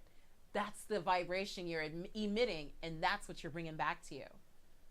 So if I have a lot of negative confidence or a lack of confidence in an area, then guess what I bring to me?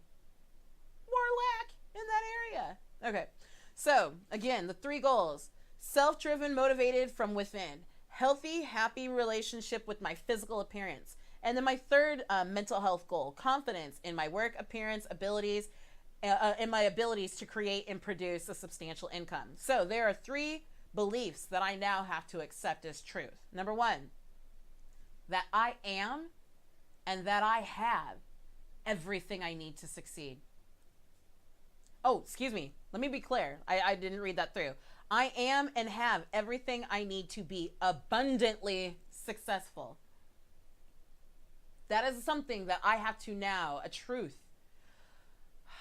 Not that I'm hoping to be, not that one of these days I will be, that, well, fingers crossed. No, I am. And I have everything. I am everything. I have everything that I need to be abundantly successful. Right? You see how that vibration is different from one of these days, I hope. Wouldn't it be cool if? All right. The second thing, every thought, feeling, and action or inaction creates. Let me repeat that again. Every thought, feeling, action, and inaction creates. I have to accept that as fact and as truth. Because when I accept that as truth, guess what? It makes me extremely aware of my thoughts, feelings, and actions, or in some cases, inactions. So let me give you an example. What an inaction would be, how an inaction would create would be me not going to the gym. That inaction of my physical workout creates a body that is obviously not active, right? Creates storage for fat. So everything, and I want to bring this, where that came from was our Diana card, our goddess card, focused intention. Keep your unwavering thoughts, feelings, and actions focused on your target, and you will reach your mark. All right, so that is something that I can't just say and be like, yep, gotta keep my focus. No, I have to accept that as total truth, that every single thought, feeling, and action that I have or inaction is creating something. So now that I know that, doesn't it behoove me to really make sure that I'm thinking, acting, reacting, not acting, feeling something that creates what I want, my highest good? And then the third truth that I have to accept. This is something we've all said before. And, till a week later when we forgot about it and fell on our asses. Nothing can or will stop me. Sometimes we believe that, when it comes out of our mouth, we're like, nothing will stop me now. But we haven't fully accepted it into our core. When you start I love listening to like some of the millionaires who, let me put it like this, let me rewind. Some of the most successful people that I know on this earth, not only in my personal one-on-one relationships, but even in a lot of the people that I listen to, like earlier I posted some of my podcasts and what have you. A lot of these people are people that came out of terrible situations, that came out of very little education, that came out of not necessarily even debt, but just straight up poverty. And something within them, whatever their situation was, they had a belief within them that I have to do this, that nothing can stop me. You know what I mean? Like, a lot of us, we say those things like, I've been guilty of it, to all my coaches. Oh, I'm so motivated, and next week I'm going to be so awesome, and I'm going to check in with you, and then Tuesday rolls around, and it's like, womp womp. You know what I mean? Yeah, well, I guess I said nothing can stop me, but I figured out, oh yeah, I found what it was. Me. So the three truths that I have to accept, if these things are going to come to fruition, hey Dax, if they're going to come into my life, is that I am, and that I have. I am, and that's a big thing, guys. That's one thing to look around and be like, okay, I've got a video camera and I've got a microphone so I can go out and start making videos. Okay, so you have. But to really think of yourself as I am. I am. And I have everything that I need. So not only in my physical world, but all the mental fortitude, the strength, the desire, the will, the knowledge, the ability is already within me. I just got to put one foot in front of the other because I already have it. Every thought, feeling, and action or inaction creates. Something else I have to accept is truth.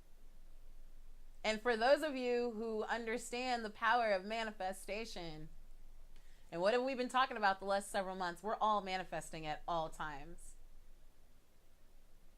So if you're looking around your world, if you're looking around your environment and you don't like what you see, I'm not going to be like, you did it, but yeah, you created that.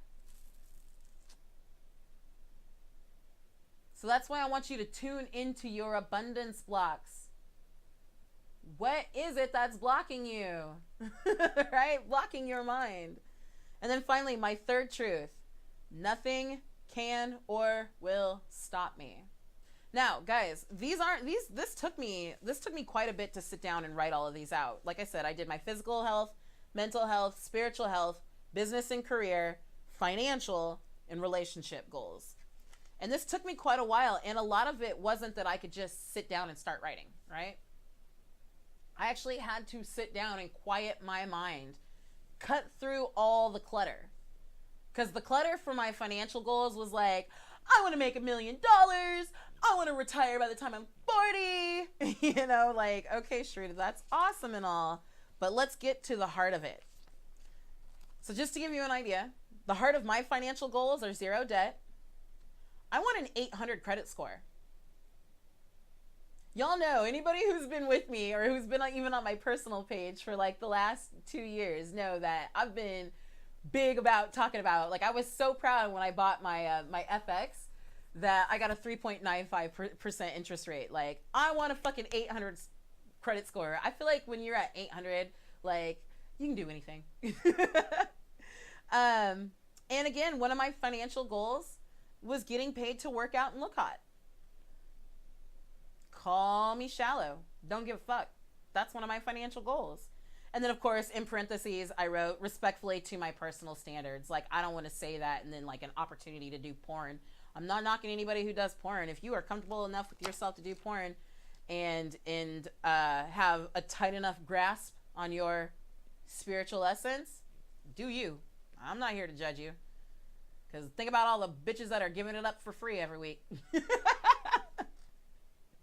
Hey, y'all, just because I'm spiritual doesn't mean I can't be ratchet. But no, real talk though, you know, and then I set some specific guidelines for myself. Like I did make some very clear numbers. In the next year, I do want to earn X amount of money. But one of the things I had to let go of is how I was going to earn that money. Maybe that money is gifted to me through an inheritance. Maybe that money comes from the lottery. Maybe that money comes from an investment that I forgot that I made 3 years ago. You know, whatever. I'm not going to say it has to come through my coaching and that's, you know, because that's, you know, that's my ego. That's ego. At the core of it, I just want to get paid to work out and look hot. I want to earn a substantial living. I want to be comfortable. I want to be able to do it on the beach. I know exactly what I want my beach house to look like. I've already got it decorated. Like when I tell you that shit, I'm for real. Like there is a lot of great evidence towards visualization. So I'm going to just throw that in there, y'all. So, Carly says, yes, I struggle with the relationship of my appearance as well. Yeah, so you get that. You know what that means. And it is not an easy place to get to. And even at my pounds that I'm currently at, I'm not going to repeat it, that I'm currently at today, because tomorrow, I promise, it'll start to... visualization is amazing. But even at... that's what I was going to say. At the weight that I'm at now, I've really had to honestly spend some time staring at myself naked in the mirror. And it wasn't, again, it's not about me being like, look at me. And it wasn't even about, that's gross and I want to fix that. And if only I could, because I used to be that girl. I would get in the mirror and I would break myself down about what needed to be fixed. But what I actually had to do was just spend some time in the mirror, getting accustomed to seeing what I'm seeing. Because when you're coming, rebounding off of, I don't want to say rebounding, but when you're ballooning up off of 140, getting back closer to 200, it's a big shock in the mirror. You're not used to seeing that. Like, I'm used to seeing hip bones. I'm used to like taking pictures and having my shoulder caps pop in. And then all of a sudden you look in the mirror and you're like, ah! So I actually had to spend some time really talking to my gut. Talking to all this chubba flub on top going, you know what? I fucking love you, dude. You know what? Hips and thighs. You're curvy as fuck right now. And you got a little bit of, you know, I like to call it cottage cheese, the flubberjub, the cellulite on top. But you know what? You are beautiful. You know what, Sharita? Even though these things are on your physical appearance, you're still fucking amazing. Even though you've gained weight, Sharita, you still have a lot of awesome muscle underneath. It's not easy, but it's doable. But it all starts with the decision to try, right? So that's going to be, I want you to write that as one of your goals for our next 30 days that we get started on new moon, right? And guys, we're doing this specifically on new moon. Otherwise, I would have said it's Monday. Let's start now. But we're gonna work with the energy. We're gonna work with the cycle, and really, what I want to do is to create an accountability group. Well, I don't want to create it. We already have one. We have right now. It's still entitled Goddess Life Fitness. I am going to change the name of that. We are going to revamp that. One of the things that I'm going to put out now, because it's something I've been talking about. So again, it's time to quit talking and start being about it. And I see now why I struggled with it, because I was focused on my how. I wasn't focused on the what and the why. So I'm going to make a better effort to start putting out more balanced content in the Goddess group, okay?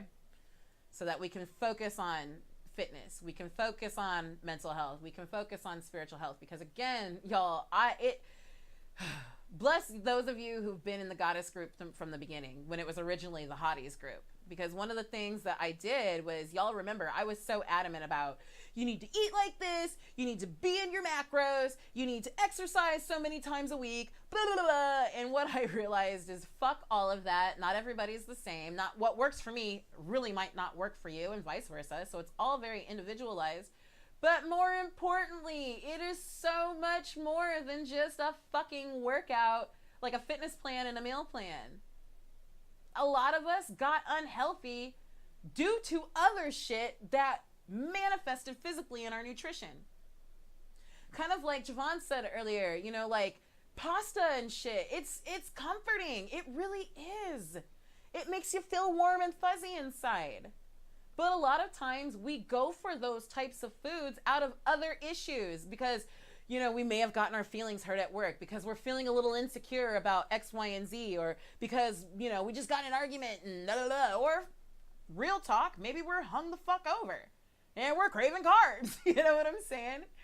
But those things, a lot of times there are other things going on in our lives, but they manifest in our physical world and most times in our nutrition. I used the example just the other day with the people on the My 600 Pound Life. What did I say? I said those people, it's amazing when you sit and listen to them talk. A lot of them say, you know, I went through this trauma, or I had this experience, or these thoughts or feelings growing up. Food is the only thing that comforted me. It wasn't about the food. It was about the discomfort within.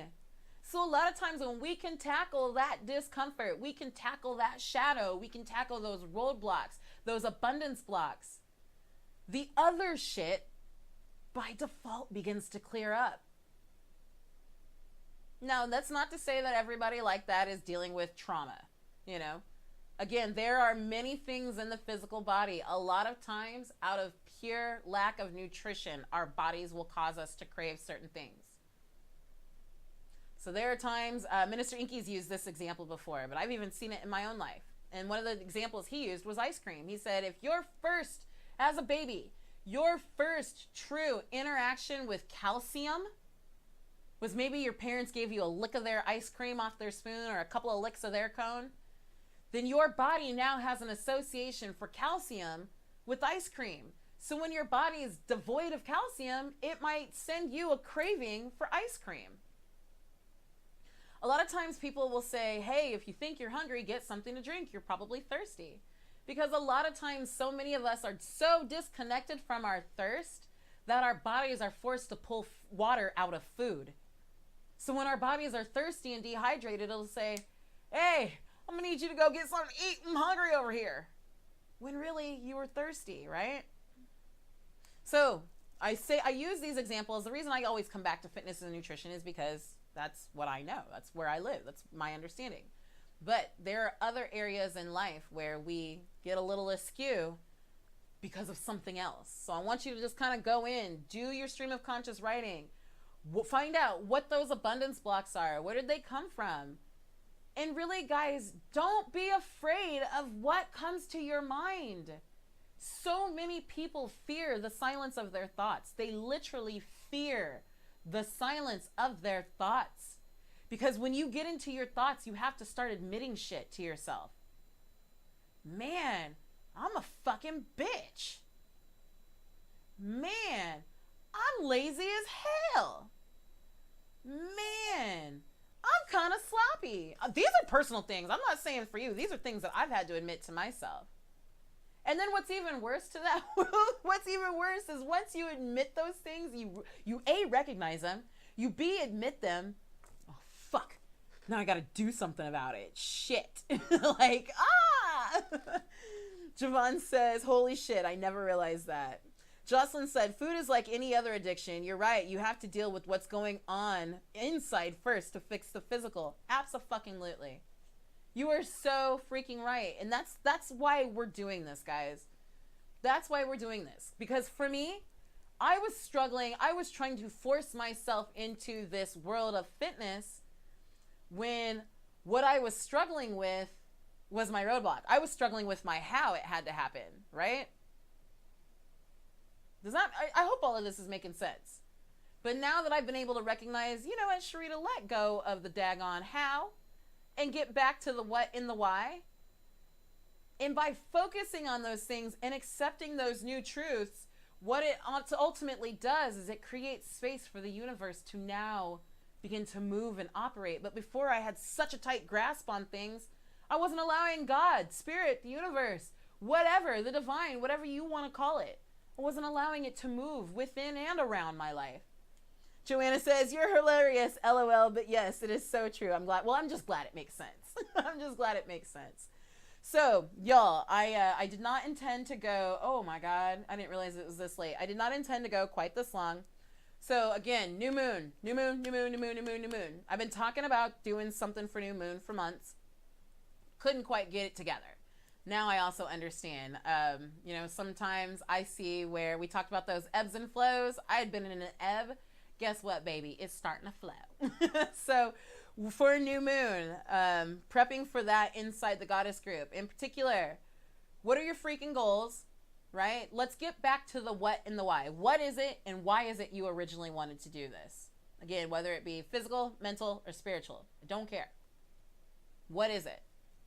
And then your second thing is, what are your abundant blocks, your abundance blocks? What are the thoughts, the ideas, the things that you're holding on to as truth that are blocking you from where you want to be, from where you want to go? And what I just heard is, hold on, someone or everyone, okay, y'all, all of you know what they are. You at least have a start to what they are. So again, when you start doing your stream of conscious writing, you'll get more clarity. What I just heard is the clarity is coming. The clarity is coming. Be patient. Something with the understanding. Can you clarify, God?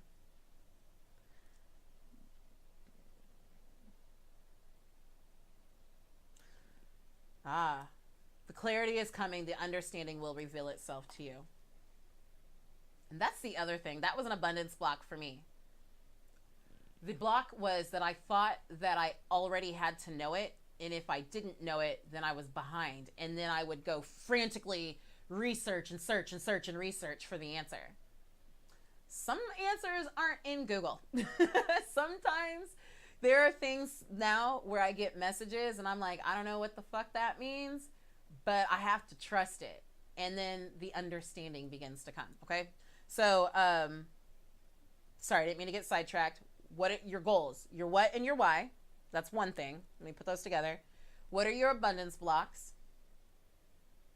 And then thirdly, I want you to start making a list. What are the truths that you have to accept to overcome those abundance blocks? So in the goddess group on Wednesday, and I think what I'll do is I'll go ahead and schedule that, guys, now. And what I'll do also is give you a sign up for it, because we're going to take it off of Facebook. I will live stream it in the goddess group, but we'll use a platform off of Facebook, because I want you all to be able to interact face to face with me. This works well when we're doing chat. Let's see. Javon says, should we post them? You know, Javon, for now, if you do post them, I want you to post them in the goddess group. Don't post them here on my personal page. I want you to post them in the goddess group. Okay. If you're comfortable doing that.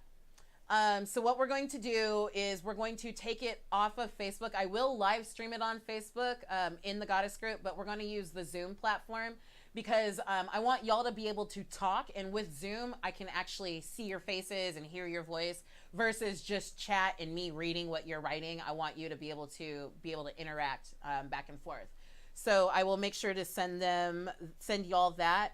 For those of you, if you are not in the goddess group and you would like to be in the goddess group, please send me a PM so I can get you in the goddess group. One of the things that I am going to start doing, I did get some clarity on this. I've been really just wrestling with it back and forth. So daily readings from now on, starting tomorrow, will be strictly in the goddess group. And Sundays, they'll be posted on the I Am Goddess Life page, as well as here on my personal page. So daily readings will strictly be in the goddess group. Okay. Now, I know that we have a couple of gentlemen who like to follow, or who listen to the readings, who like to interact. by all means, if you want to interact, cool, let me know, send me a message. I will get you plugged into the group. Or we will create a separate group that is co-ed. I really don't care. It's up to y'all, whatever you want. But I do want you to have access to our live session on Wednesday for New Moon. Okay. So again, the reason why we're taking it, the live session, why we're going to use Zoom in particular, is because I want you to physically be able to pop up on the screen. I want to see your face and I want to hear your voice, because we do get a delay. Like right now I'm looking at my phone and we've probably got about a 20-second delay between me being live and it being shown up on my phone. So I just, I want to make sure that we're good on that.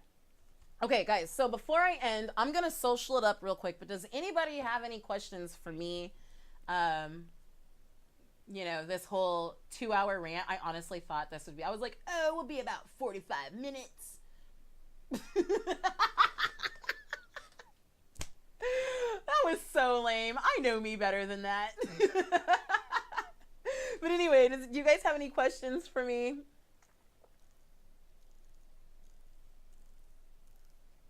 I do want to pull a quick card. Our card is coming from our energy deck.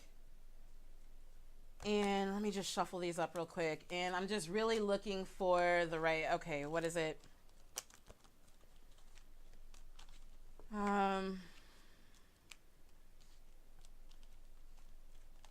What do we need to know? I'm sorry, I'm just searching for the right question.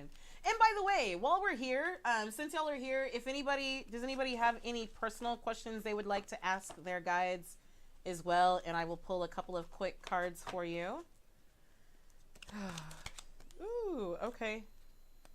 One more. Oh, that was clear. Got it. All right, so we have 2 cards. Guys, I'm sorry I don't have the other camera set up because I wasn't anticipating pulling cards.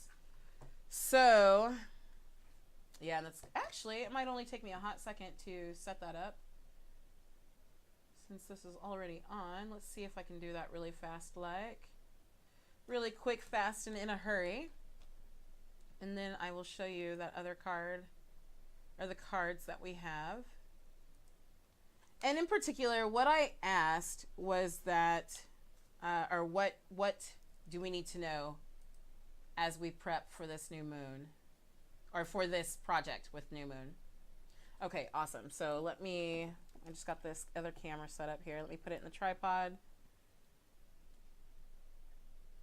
And all right, I want you all to be able to see. Let me fix the screen here.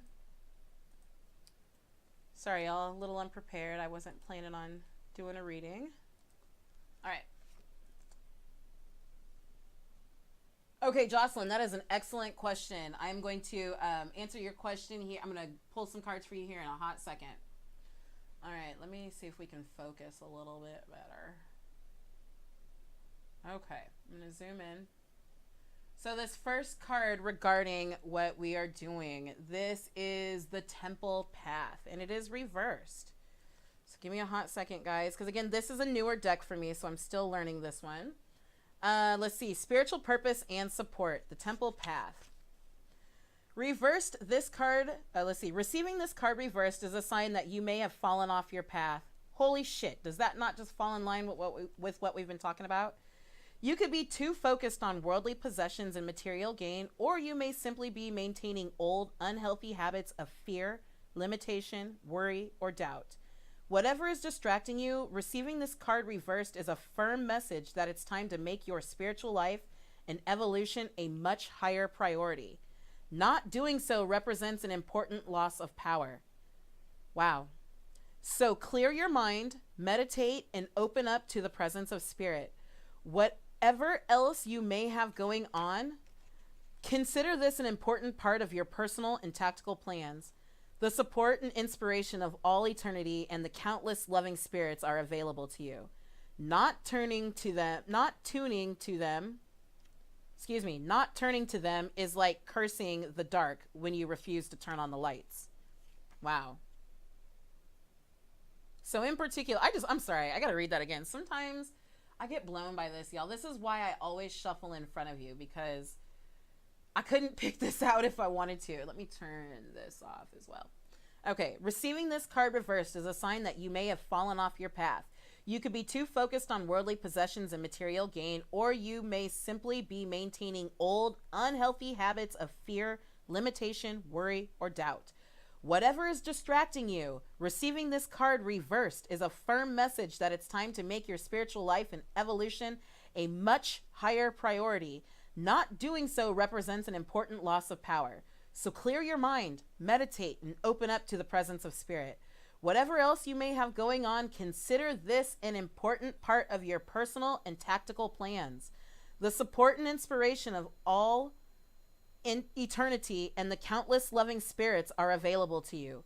Not turning to them is like cursing the dark when you refuse to turn on the lights. All right, affirmation. I open my heart to my spirit, my spiritual truth, and a deeper connection with spirit. Guidance and inspiration come freely and easily to me. I open my heart and spiritual truth. I open my heart to my spiritual truth and deeper connection with spirit. Guidance and inspiration come freely and easily to me. Holy cow, y'all. I swear to you, I can't make this up if I wanted to. All right, the second card we got, which is a beautiful card, is Victory! Success Achievement. This card shows a beautiful spirit holding a golden victory wreath in acknowledgement of your achievement. Success is on its way, and you have a sense of pride in what you've worked to accomplish. The achievement may be a great outer success, or it may be a deep inner change that you've been exerting a lot of effort toward. Enjoy this sense of accomplishment, but be careful not to rest upon your laurels. People expect outer triumph to bring great changes, but often there may still be inner work to do. Let yourself be open to victory on every level now. Holy cow. Oh, my Lanta. I love those two together. I freaking love those two together. So, really what I get from this is, I mean, they really just coincide. What I'm feeling, what I'm hearing is someone is looking at this going, they contradict, but they honestly don't. Because at the end of the day, what did the first card tell us? You could be too focused on worldly possessions and material gain, or you may simply be maintaining old, unhealthy habits of fear, limitation, worry, or doubt.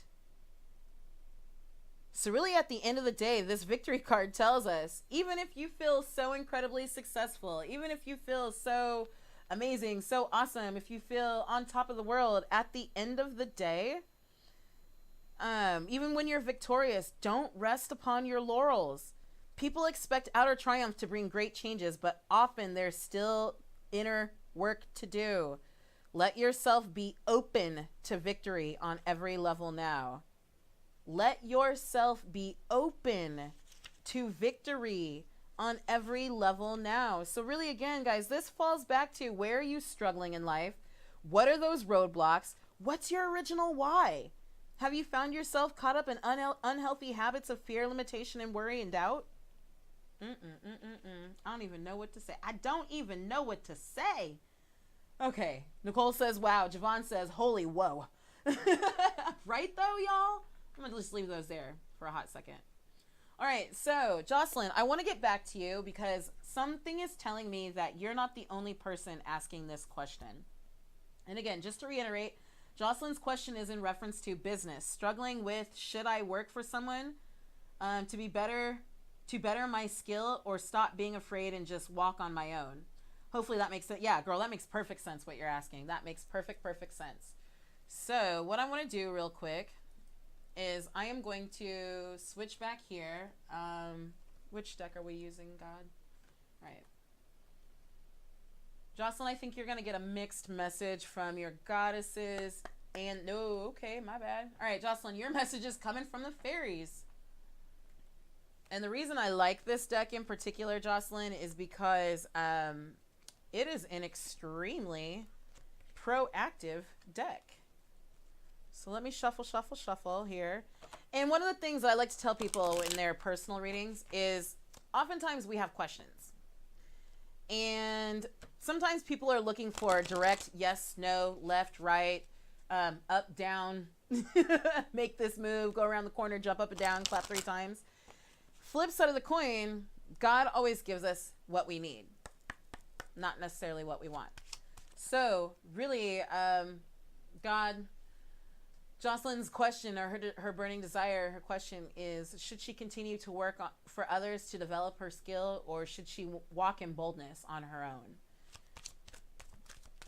Thank you, fairies. Thank you, Spirit. What message do you have for Jocelyn? How 3 cards? That was pretty clear. Like, I got 3 right as I was starting to say, how many? What cards do you have for Jocelyn? And Jocelyn, we are... Cut the deck? Yes. Cut the deck. Okay. So I just want you to see me. I'm pulling 1, 2, 3. I don't know what your cards are yet, so let's see what you get, girl. Let's see what you get. Wow, okay, I just heard a message. What I just heard is that sometimes people don't get the exact answers that they want because the question on their heart is separate from that on their lips. Whew.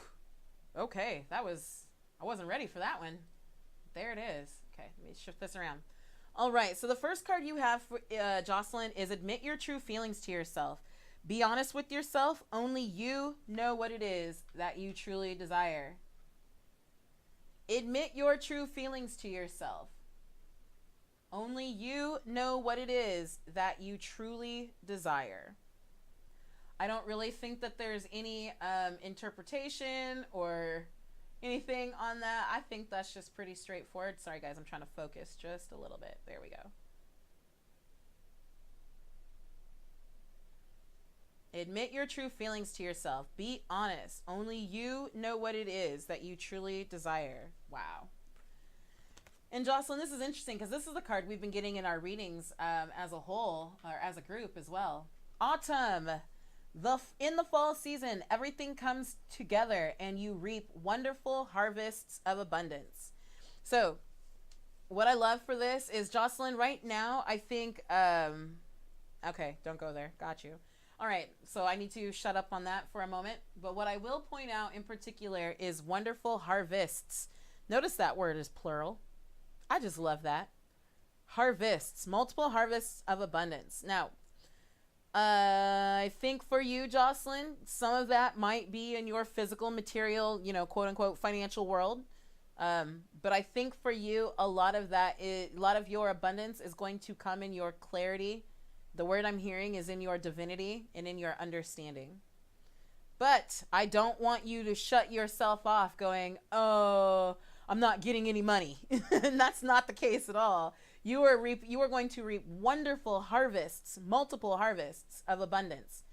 What I want you to be aware of is that your harvests are going to come in many different forms. Okay? And the third card. Birthday. A significant birthday holds the answer to your questions. So let me get you a little more clarity on this, because this you can take a couple of different ways. So bear with me. I want to make sure that I do it or repeat it correctly. So for you in particular, Jocelyn, it says you drew this card because your birthday or the birth date of a significant person in your life is pivotal to answering your question. Perhaps you'll meet someone special at a birthday party, or a departed loved one in heaven is celebrating your birthday or their own. This card could also signify that the event you desire to occur by your next birthday. Trust your first thought or feelings as to the specific meaning of this card for you, as it is a powerful message. So a couple of ways you could take this card is it honestly, and don't freak out, but maybe you're pregnant. Or maybe pregnancy is coming. It's just one interpretation. It could even mean that heaven is helping someone who had a recent birthday or whose birthday is imminent. It could mean you'll receive a special gift soon. Give yourself the present that you desire. And I think, Jocelyn, that more so fits in for you, especially considering that you know exactly what it is that you want. You just might have to dig deep and admit those feelings to yourself. It could also mean you'll encounter a positive sign about an upcoming birth.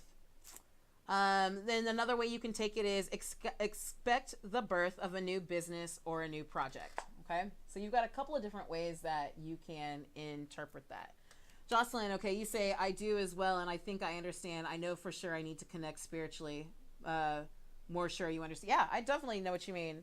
So really, Jocelyn, what the message that I'm getting for you in particular, and I know these are a little bit out of order, is that at the end of the day, tapping into your spirituality, and I use these two words interchangeably, tapping into your intuition, your divinely guided intuition. The answer, hey, Ro, the answer is already there for you, okay? You already know what it is that you truly desire. And this is what I meant earlier, y'all, when I was saying we're constantly being guided and directed at all times, that a lot of us, we're not always in tune with our bodies. So, Jocelyn, I want you to really think about, in particular, what do you feel physically when you think about working for someone else? Is it like, okay, I'm gonna go work for this person because I really need to improve my skill level, but I really am not trying, like, is it like, how do you feel about that? Do you get excited? Do you get nervous excitement in the pit of your stomach? Or do you get that like, ugh, fuck? You know what I mean? Like, what do you feel in your body? What are the first things that come to your mind? And really, that message that we got just before, I put the cards away. This message here, remember? The temple path. And that card told us straight up, are we being trapped in habits of fear and lack? Of limitation? So those are things that I think that you already have the answer to within your core, within your soul, within your heart. But for you, going deep, those things are going to begin to reveal themselves in your physical world, in your conscious mind. The other thing, guys, we've talked a lot about this, is that our bodies are not separate. Our bodies and our spirit are not separate from this earth, okay? So let me switch screens here. Our bodies and our spirits are not separate from this earth. This earth goes through cycles, just like we go through cycles. One of the things that I have really learned in the past few months is when I feel myself like getting in a certain kind of mood or a funk, or feeling really emotional even, or even feeling really heightened in my spirituality, I go look at astrology and I'm like, there it is. A couple of weeks ago, my husband, he had this project where everything that could go wrong with every bit of mechanical equipment that they had could go wrong. Like, they ordered a lift. The lift was late. They finally got the lift, and then the battery was dead. Then they came out the next day, and then they had the wrong lift. And they brought, it was always something. And it was a ton of miscommunication. And I was like, what the fuck? And then I started thinking, I was like, dude, Mercury is in retrograde. Like, so I say all that to say that we're not separate from this earth, right? I don't care what your beliefs are, whether they stem in religion, occultism, secular, paganism, whatever. We're not separate from this earth. So as we move into fall time, what happens in the fall? All the seeds that we've been planting, they've grown to a place of now we can harvest them.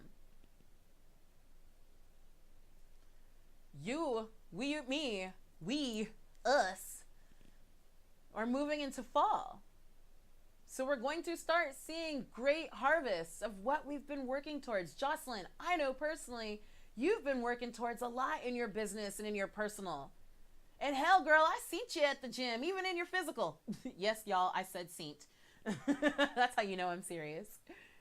So the things that you've been investing in are going to manifest. They're going to reap in multiple ways in abundance, great harvests of abundance in the fall. One of the big things for you is that I'm hearing is, don't allow fear to dictate your choices. Okay? So if working for someone to improve your skill set is truly aligns with your highest good and your heart's desires and your goals, go for it. If you really start to sit down and you think about it and you get back to the core of your why and the core of your what, and you start thinking about, what are my abundance blocks? Where am I holding myself? Ooh, shit, I am kind of afraid to go out on my own. That's an opportunity for you to kind of reevaluate that situation. Does that make sense? I hope that makes sense. I think you get it.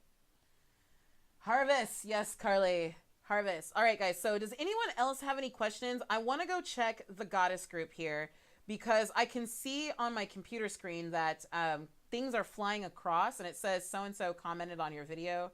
So I just want to check and make sure. Okay, we're good. I want to make sure that there weren't comments elsewhere that weren't here.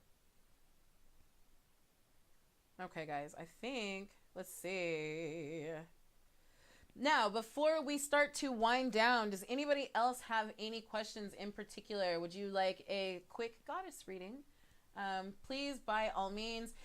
Okay, by the way, guys, I should also tell you, sometimes we don't want to share what our exact question is, and that is A-okay with me. I don't need to know your exact question. You can even just type something like me or, hey, can I get a quick reading? And then what we'll do is we'll just ask God. You know, God knows what you want. I don't need to know the specifics. I don't need to know the details. Right? You know what's interesting, guys, is this whole goddess reading thing, this came about in the most random of ways. I don't even really know how it came about. Okay, Jocelyn, I got you. Jocelyn says, yes, that is something I struggle with, that nasty word fear. You're not alone, girl. You're not alone. But the beautiful thing, the one thing that I can tell you is the more and more you start to do the things that you fear, the more, of course, the easier that they get, the less fearful they are. But what happens is you start to change your vibration, right? So a lot of times we fear things and we emanate that fear into the world, and that's what we attract back to us. More shit that's scary, right? But as we start to connect to the bowl or connect to the divine, and we start to move forward in those steps, even though it's a little bit scary, even if it's just one step at a time or even a half a step, put one toe in and put one toe out, you know what I'm saying? That we start to elevate our vibration and we start to bring about more boldness to us. So I definitely know exactly where you're at. And then again, the other thing, guys, is, you know how I talked about earlier, like an hour and a half ago, about how as we become conscious observers, we step back and stop taking everything so fucking personally. I'm talking to me. I'm not pointing fingers at anybody. But we stop taking everything so fucking personally, and we sit back and we become conscious observers, and we recognize those highs and lows, those ebbs and flows in life. And we start to recognize, okay, there are a lot of things that I fear that I'm encountering. Let me take a step back. What truth am I holding about this situation that is creating fear? Right? When I first started doing oracle readings, I really feared doing them. It was one thing to do them in public. That was like when I started doing them in the goddess group, that was terrifying. But then when I started doing them on my personal page, I was scared shitless because there are so many card readers on my page. And I was like, these people are going to be like, Sharita used to be a party girl. How is she going to read oracle cards? I was so afraid of what other people would think. I was so afraid of how silly I would look. I was so afraid of, I was the girl preaching, Jesus, Jesus, Jesus 4 years ago. And for the record, love me some Jesus, okay? Haven't moved away from God at all. I have since opened up my understanding and broadened it. So I guess what I'm saying to you is take some time to recognize, to just sit back and observe them without judgment. It's not good or bad. Fear is not good or bad. It just is. Okay, so what are the beliefs that I'm holding that are creating this fear or allowing this fear to stay here? Okay, now that I know those beliefs, what are the new truths that I now have to accept? Maybe one of your truths are, I am and I have everything that I need. I don't know. So let's get on that for a new moon. All right, Javon says, I don't necessarily need a card, but if you have time, can you talk about laziness? Do you think it is attached to fear? I struggle with what seems to be like laziness. Is it a block? I think it's attached to a lot of things, because that's something that I deal with off and on, admittedly, since we're in a confession session. I think a big chunk of it is associated with fear. Honestly, I think a lot of it is associated with habit. Okay? So, for example, I told you guys earlier, I had to get comfortable with the silence of my thoughts because I had to start admitting things to myself. And one of the things I had to admit to myself was that I was a quitter in a lot of things. Like, I've quit so many things in my life. It's not even funny. And there's various reasons here and there, but let's just leave it at that. And so at the end of the day, my brain got accustomed to just going, fuck it. Same thing with laziness. It becomes a pattern. It becomes a habit. It becomes a way of thinking. Just like some people are chronic overworkers, like they're workaholics, that's the word, chronic workaholics. There are chronic lazyaholics as well. It's a way of thinking. It is and again, this is one of those things where we have to get back into our own core belief system. Not the shit we've been taught to believe, but our own core beliefs that you know for your life. You know what I mean? Sometimes we become lazy out of sheer lack of enthusiasm. So maybe I'm being lazy because I'm really not that enthusiastic about this. My whole confession session was about my fitness going to shit. I straight up have been lazy about it. I work from home. I create my schedule. I have no excuse. I have 2 gym memberships right now. I have no excuse for not going to the gym and plenty of people that I can work out with. It's out of sheer laziness. Because I got comfortable going, fuck it. I got also lazy because I forgot my why. I forgot why I started doing all of this in the beginning. How am I going to get paid to work out and look hot if I'm not working out in order to look hot? It don't make no fucking sense. So some of that, honestly, is because we're stuck in a thought pattern, and a lot of times we forgot our why. We just simply forgot our why. Sometimes we even remember our why, but again, it's habit. It's habit. Just like food. Just like how, we feel a certain way, and then we all of a sudden, we're like, oh, I'm going on a diet, right? I don't like the way I look. And then 2 days later, we're halfway through the bag of chips. We're like, fuck, I forgot I was on a diet. Because it was habit. Your brain was just accustomed to going, I'm bored. Let me go grab some chips. Let me look in the pantry. We start doing mindless things. We get in the habit of making excuses. Does that make sense? Rose says, true. Good. Javon says, I get that. Good. Hey, Drea. So there are so many things that can keep us in that period of laziness. It's kind of like even with me, over these last few years, I'm like, Sharita, you are supposed to be the quote unquote the funky goddess fit queen, but you don't ever hardly take your ass to the gym. Like, what the fuck? Because I got accustomed to making excuses, and making excuses one day led to 2 days, led to 3 days, led to 4 days. Now here's the fucked up part about that. Not only did laziness set in, but then that laziness cultivated an area of guilt. So now I've got that whammy on top of it, which makes it even harder to rebound up, right? Or if y'all saw me on Adam's video the other day, to cannonball up. So unfortunately, one thing sometimes leads to another, leads to another, leads to another, leads to another. And then we find ourselves up shit creek without a motherfucking paddle. Like, damn, how the fuck did I get here? And I know my language is flying today, guys. I really don't care.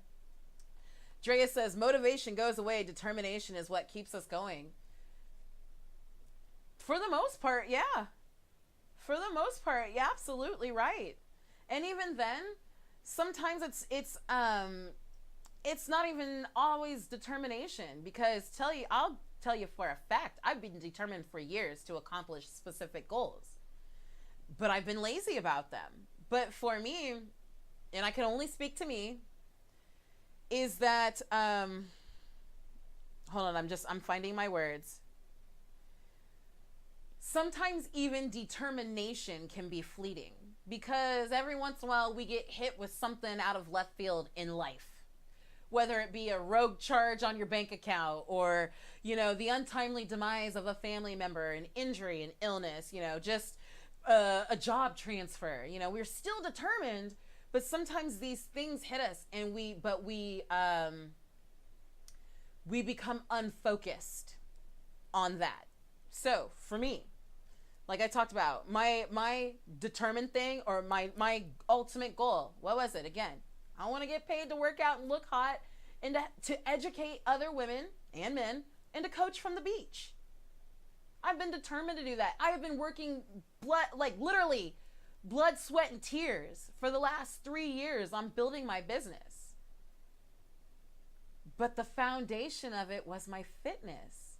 And even though I was determined to build these things to get paid to work out and look hot, what happened? I got focused. My focus shifted. I got sidetracked, not focused. I got sidetracked and my focus shifted. And I lost that focus on the foundation, the fitness itself.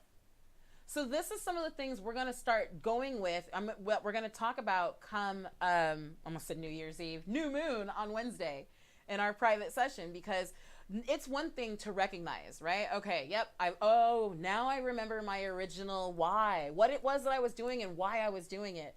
Yes, now I see my abundance blocks. I see where my mind has been holding me up. Okay, these are the truths that I now must accept in order to accomplish these goals. Okay, so I've got these 3 things, but what happens come fucking Friday when happy hours roll in, when your friends are calling, or come Monday when you've had a busy weekend with the kiddos and it's Monday and it's time to get back on it and I'm not feeling it.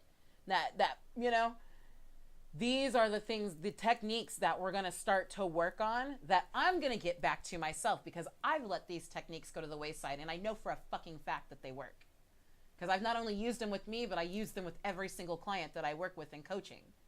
Which is so funny to me because I forgot to keep using them on myself. Sometimes ego catches up with us. That's a lot of it. We're like, I don't need to do that. I got this. I don't need to do the basic shit. I'm advanced. I live over here. Womp womp, wrong. So, we're going to start to talk about the specific daily techniques that not only keep our focus on our determination, but also keep us motivated from within. And even on those days when motivation is fleeting, that drive that I still am going to get this motherfucker done will kick in. Drea says, that is the difference. Life happens and motivation goes away, but determination to accomplish said goal is still there. Life happening is different than laziness. Yes, but the one thing, Drea, you're absolutely right. The one thing that I want to make sure that we're clear on, though, is that sometimes people get focused. They're determined, right? Just like I talked about, I've been determined for 3 years to build my business. And I still want to build my business on the foundation of working, getting paid to work out, look hot, be able to educate and coach women from the beach. But the problem is, even though I've been focused on determined on doing that for 3 years now, and my business has grown, the problem is I forgot the why. So it doesn't matter what the determination was, because I completely fucked off the why, the bottom fell out. So I just want to make sure that I'm not disagreeing with what you're saying, but I just want to make sure that we're understanding every aspect of it. Because people say all the time, I'm determined to lose weight. I am determined to get this job. I am determined to da-da-da-da-da. But then things happen that force us to kind of, shuck and jive and move around and to reevaluate and to restructure. And then we get so caught up in the how and, oh, fuck, now I got to do this because that doesn't, and I'm still determined to make this happen. But we get so caught up in all these other details that we forget the fucking foundation. And really last week, I think I used this in one of the readings last week. I said so many of us are so dissatisfied with life because we're too busy looking around at other people and what they have. And we're going, oh, I want that. I want that. Oh, well, I want that. And we get so caught up living in someone else's house that we don't even tend to our own. We get so caught up and focused on it, on what it is, on that label, that we completely forget and fuck off the why. Or we get so focused on how we get to that label, because we're still determined on the same thing, but we lose focus on the why, on why we were doing this in the first damn place. And that's when that shit becomes a chore. That's when it becomes like, oh God, okay, I'm determined to win, but God, this is so hard. You know what I mean? Or this, I really don't want to be doing this. Why do I feel like I'm constantly spinning my wheels? I'm missing time out with my family. I'm missing time out with my friends, because we're focused, we're determined, but our focus has shifted, right? So I just want to make sure that what we are doing, that we are getting abundantly clear. And this is really the shift that I've been feeling, not especially since eclipse season, but really since last full moon. And I've been really praying. I'm like, God, you know, I've been wanting to do so much for the Goddess group and so much in the member portal. I have so many classes that I've literally written and recorded. And every single time God is like, nope, not yet. Nope, it's not right. Nope, do it again. And I was like, I was so frustrated. I'm like, why the fuck can I not get this to go? Why is it not aligning up? You know why? Because I was so determined and focused over here that I completely forgot the why. I forgot the foundation of it. I was concerned about making sure my price point was right. I was concerned about making sure my landing page was on point. I was concerned about making sure that my sales funnel was going the right direction, because again, I was determined to grow my business because this is what I want to do. But I forgot at the end of the day, the foundation for everything for me, I can't speak for anyone else, was all in my physical fitness and nutrition. So our goals are to get back to the foundation and to open up our channels of abundance, to not fuck overcoming a block. I want it gone, removed, dissolved, out of there. Get out of here. I want it completely out of there. So we're not going to overcome our abundance blocks. We are going to completely remove them. We are going to completely dissolve them. We are going to crush them into tiny sand, and then we're going to brush that sand completely off the deck. Like there is no blocks. We are going to open our abundance channels. Right? And then we are going to start to really focus in. We're going to do the mental and physical things, the tricks that we need to do to accept these new open channels as truth. Right? There are people, y'all, who earn entire livings, or earn their whole living melting crayons on a canvas. You know what I mean? Like, honestly, if I knew all I had to do was tape a bunch of crayons at the top and put a fucking hair dryer on them and heat and melt the crayons, and I could go sell that for hundreds, in some cases thousands of dollars, I'd have been an artist years ago. And I'm not knocking a person's art. I'm not calling it simple. I'm not calling it stupid. What I'm saying is that there is something that you have a desire to do, or that you're doing, and you deserve to get not accommodated. What's the word? You deserve to get paid handsomely for it. And not only do you deserve it, but there are people out there in the world who want to pay you to do what you love. But so often we spend so much time trying to force things to happen that we lose sight of why we started doing it in the beginning. And out of that why, that's where the abundance lies. Not in the how. When you're connected with Source, when you're connected and you remain connected, and here, that's where I've had to stop myself. Because God gives me direction, but Sharita says, but no, God, I got this. You know? Because sometimes the direction that God gives me doesn't make sense to me. It doesn't have to make sense. All I got to do is just keep doing the why. I just got to keep focusing on the why. The how will be revealed as it needs to be revealed. We got a card that we talked about being up on the mountaintop a couple of months ago, right? And some of us have been to the mountaintop. We have a glimpse of what exactly it's supposed to look like, right? We know exactly what we want our world to look like. But we're still down in the foothills. And a lot of us are trying to climb a path that we create. But the fact of the matter is, when it comes to climbing the mountain, it don't work like that. You got to work with what's there. You got to find the foothold here, the hands there, you know, the hand grip here. You got to follow the path as it's presented to you. I hope that makes sense, guys. I really, really, really hope that makes sense. But at the end of the day, Drea, I completely agree with you. Life happens. Motivation is very fleeting. Determination tends to be less fleeting. But unfortunately, sometimes when we're determined, and that's the other thing, we get so much tunnel vision in that determination that we lose sight of all the other potential opportunity. We literally shut off the valves of abundance. One of the things my guides told me this week, and I have no clue what this means. One of the messages that I got specifically, and I actually wrote some stuff down, was things are going to be changing for me and for my business. At the core, it's still going to be all about, I want to get paid to work out and look hot. I want to educate other women on their bodies and empower them, but I also want to be able to do it with freedom from the beach. But what I know, I don't know how, I don't know when, I don't know why, and I've given up even really caring the how and the when, and the why for that matter, but I know that something's changing. Something's going to change.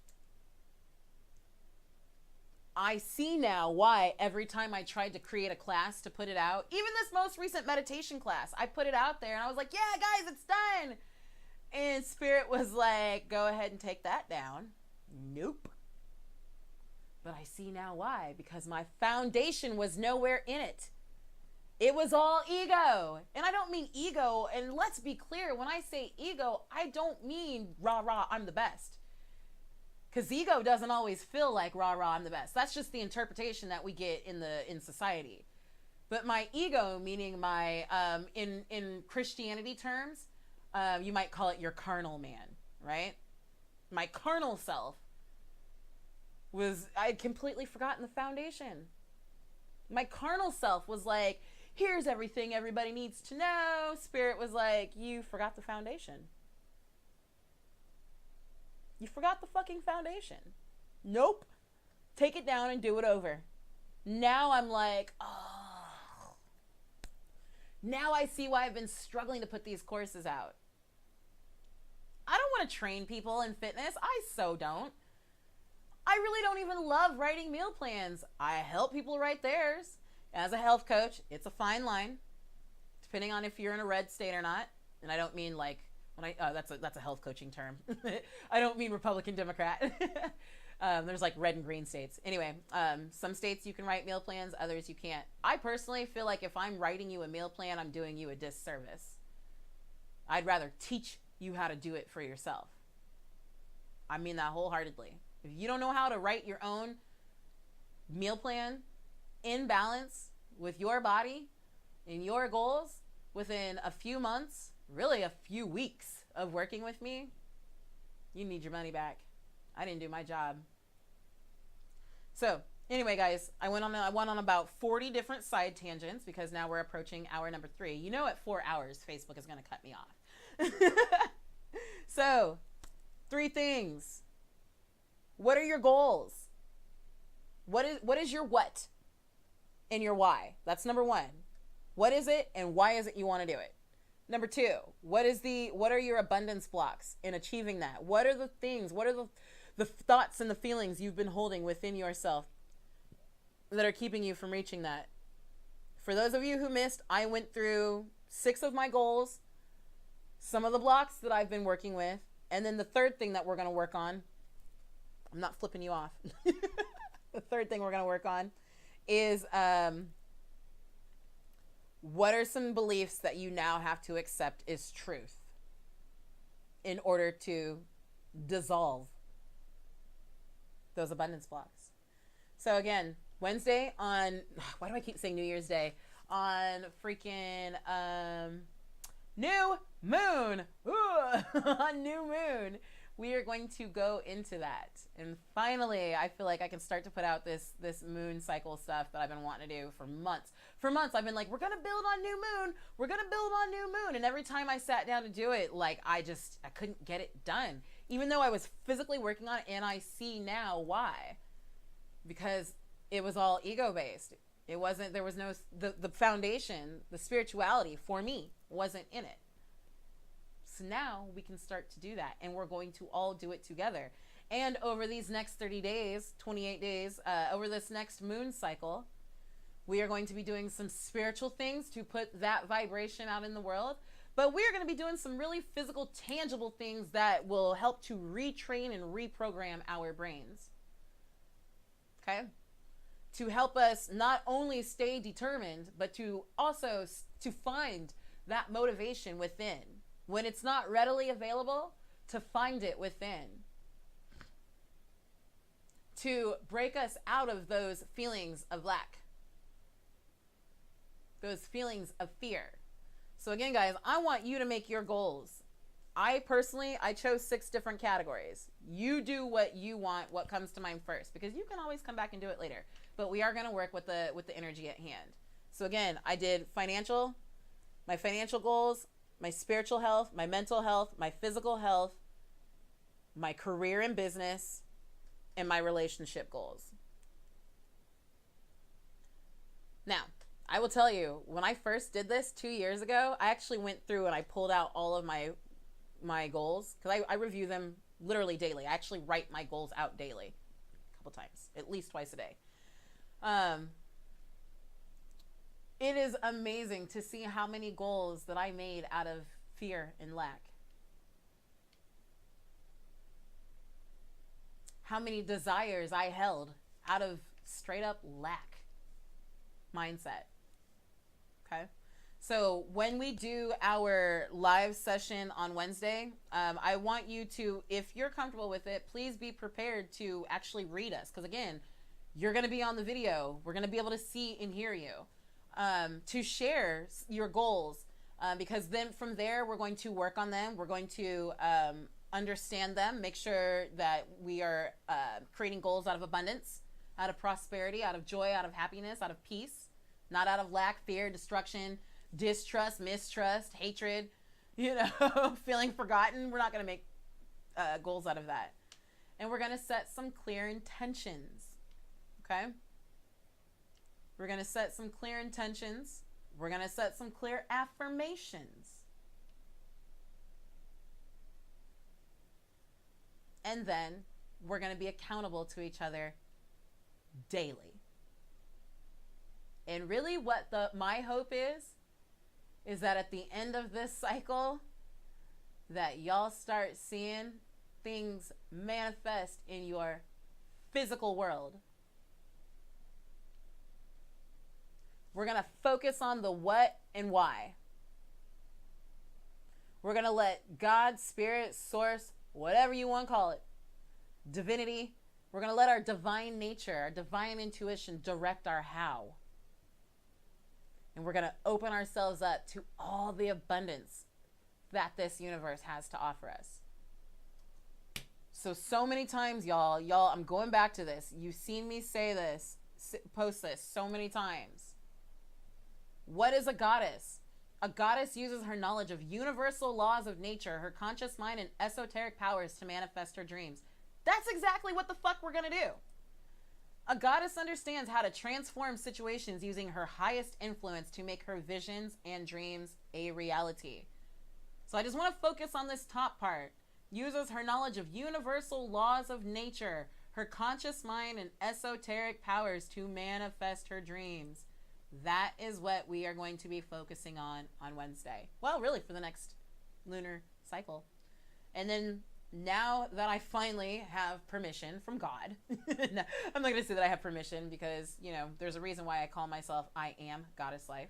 I'm not separate from God. I don't view myself as separate from God. Am I placing myself above God? No. I just know that the energy that runs through God runs through me. So we are going to tap into that. We're going to use our universal laws of nature. We're going to use the natural things around us. We're going to use our esoteric power, our divinity, and we're going to use our conscious mind to create exactly what we want. Okay? Are y'all ready? Give me a couple thumbs up if you're ready. I don't know about you, but this is something I've been wanting to do. This is the whole reason why I've been changing, why I've been working towards this point. And I see now, like at the time it was a little frustrating, but I see now why God was like, why I've been going through my ebbs and flows of energy, my being able to create courses. Oh shit, I gotta take them back. I understand now why I've been told to sit down. For the last several months, I have been being told to just sit the fuck still. And for a Virgo like me, that shit ain't easy, especially when we got goals. Like, bitch, I got shit to do. I told y'all a couple of months ago how I got hit with an $800 and some odd charge on my account. And I was freaking out. And I literally heard God say, calm down, all will be fine. And I told you guys, I said out loud, I was like, that is not an appropriate response. But I see now, by the way, what the charge I got hit with, it absolutely has benefited me in business. That little $800 ain't nothing compared to what I just made off of it. So, details. But at the time, I was freaking out, right? But in reality, I'm like, because I was like, God, I know I canceled this. Why are they charging me again? And God was like, it's cool. I got you, boo. And in my mind, I'm like, the fuck you do? If you did, you wouldn't, I need this money. And now I'm like, oh, my bad. I was tripping. I was looking through my limited earthly third dimensional eyes. Silly me. How you gonna tell God that is not an appropriate response? That shit is hilarious. Okay, guys. I love you lots. Let's have an amazing day. If you have any questions, post them now.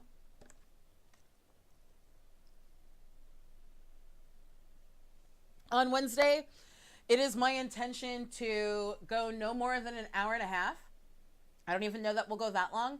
I'm going to have just a few quick slides for you.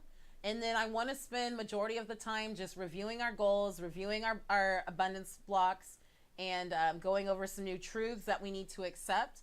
If you have questions about your particular goals, like, am I wording this appropriately? And then we're going to talk just a little bit about how to set intentions and creating our affirmations as well. Okay, we're going to keep those two things separately. And then we'll spend a few minutes talking about the physical things that we need to be doing in our day-to-day to help to reprogram, to help to change our vibration, to help us to overcome, or to not overcome, we're dissolving those blocks, okay? So for the record, y'all, for me, getting back to basics, and I had to keep writing this out until it was just right. I teach women how to ditch the diet and lose all the fat they want forever. That was the basis of all of this. The cards come in because I recognize that total wellness is mind, body, and spirit. But at the end of the day, I'm getting back to fat loss. The readings will remain here. Again, that's why they're going to go strictly into the private group. So if you'd like to join the group, let me know. But you're going to see a lot more fitness videos from me. And I plan on just keeping it real. Hey guys, went to the gym today. Fucking kicked my ass. Hey guys, went to the gym today. I kicked its ass. Whatever. One of the things that I did create, actually, like told you guys, I've been working with a couple of different trainers, which was one of the reasons why I was so bummed about canceling Miami because of Irma. I actually had a lot of stuff planned with an amazing trainer. We were going to do some beach videos and some amazing stuff in Miami, but that's okay. We'll postpone it till, if not next month, the month after. But I have So many workouts, great at-home workouts that she and I got together and really just created for you guys.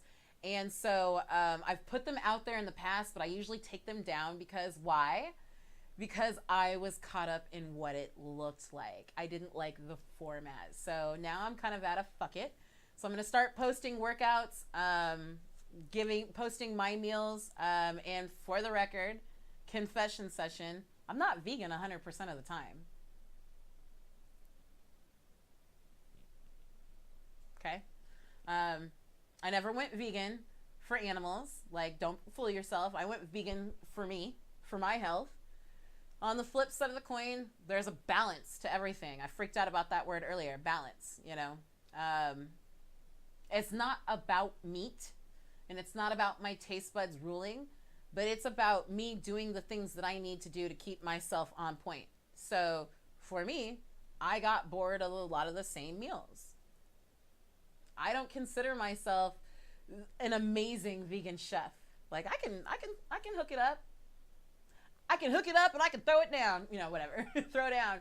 But sometimes I like variety. So there are weeks where I actually write other things, sometimes meat, sometimes non-vegan foods into my meal plan.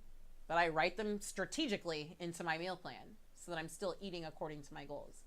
But it helps me on a mental level to stay satisfied and on top. Okay? So I'm just going to put that out there. So I will be sharing more of my meals, more of my meal plan, my nutrition, because again, I want to remain accountable to you guys. And I would like for you to remain accountable to each other as well. Not just to me, but to each other as a group. And when we can be accountable, holy shit, that makes a big difference, right?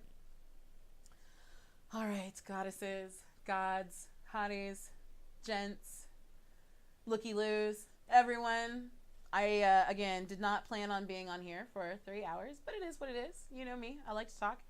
I hope that really that someone benefited from it, that y'all got some information from it.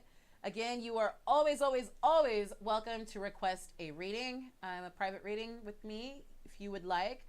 Now, for those of you who are like, okay, Sharita, I know exactly what you're talking about. I'm still struggling on moving forward. I need some of that fat loss help that you're talking about. Educate me, please. By all means, schedule a discovery session with me, okay? You are always welcome to do that. That is free. That's a one-on-one, face-to-face 30-minute session, so we'll actually get to talk and look at each other. It's a 30-minute session, and really what we'll do is we'll spend some time talking about where you're at, where you want to be, and what are some of the roadblocks. And if I'm in a position, you know, I'll offer you some tidbits, and if I'm in a position to help, here's what I can offer you. If not, here's still what I can offer you. You know what I mean? No matter what, you're going to walk away with something. You know, some people choose, like, they're good with the one-on-one session, and they're like, rock, I'm out. Other people choose to go a little further. It's entirely up to you. So by all means, you're welcome to do that. And the Emerging Goddess coaching series is also out. That is also one where, like, I put it out there, and guys, I'm about to redo that. Even though I just redid it last week, I'm about to do it again. Because there's so much more that I want to include. I want to actually, what God has been showing me is don't be stingy with the information. Just give it to him. So I'm actually gonna come back and include a lot more information. And Body Basics is the first several lessons of that. I told you I redid that. That was originally Weight Management University. That is also in the member portal, and that is that basic physiology course that I was telling you about. So, and the meditation basics. So lots of things coming and already there. You guys hit me with any questions. All of those links, I will give me a few minutes, and I will throw them in the description, and we will make it happen, Captain. Love you lots. I wish you an amazing day and all that good jazz. Thank you guys for joining me. I look forward to seeing you on Wednesday. I will be putting out the information for that because, again, we are not going to do that like a normal Facebook Live because I want you guys to be able to, I want to be able to see and hear you when you have questions. So we are going to use the Zoom platform for that and all that good jazz. Love you guys, and I'm going to just, bear with me, I'm going to check my phone one more time to make sure that there aren't any questions before I go. Okay, I think we're good. I will see you tomorrow, And for you goddesses, jump in the group. We're going to do an extremely short goddess reading. And I do mean short. All right. Love you lots, guys. Talk to you soon. Bye.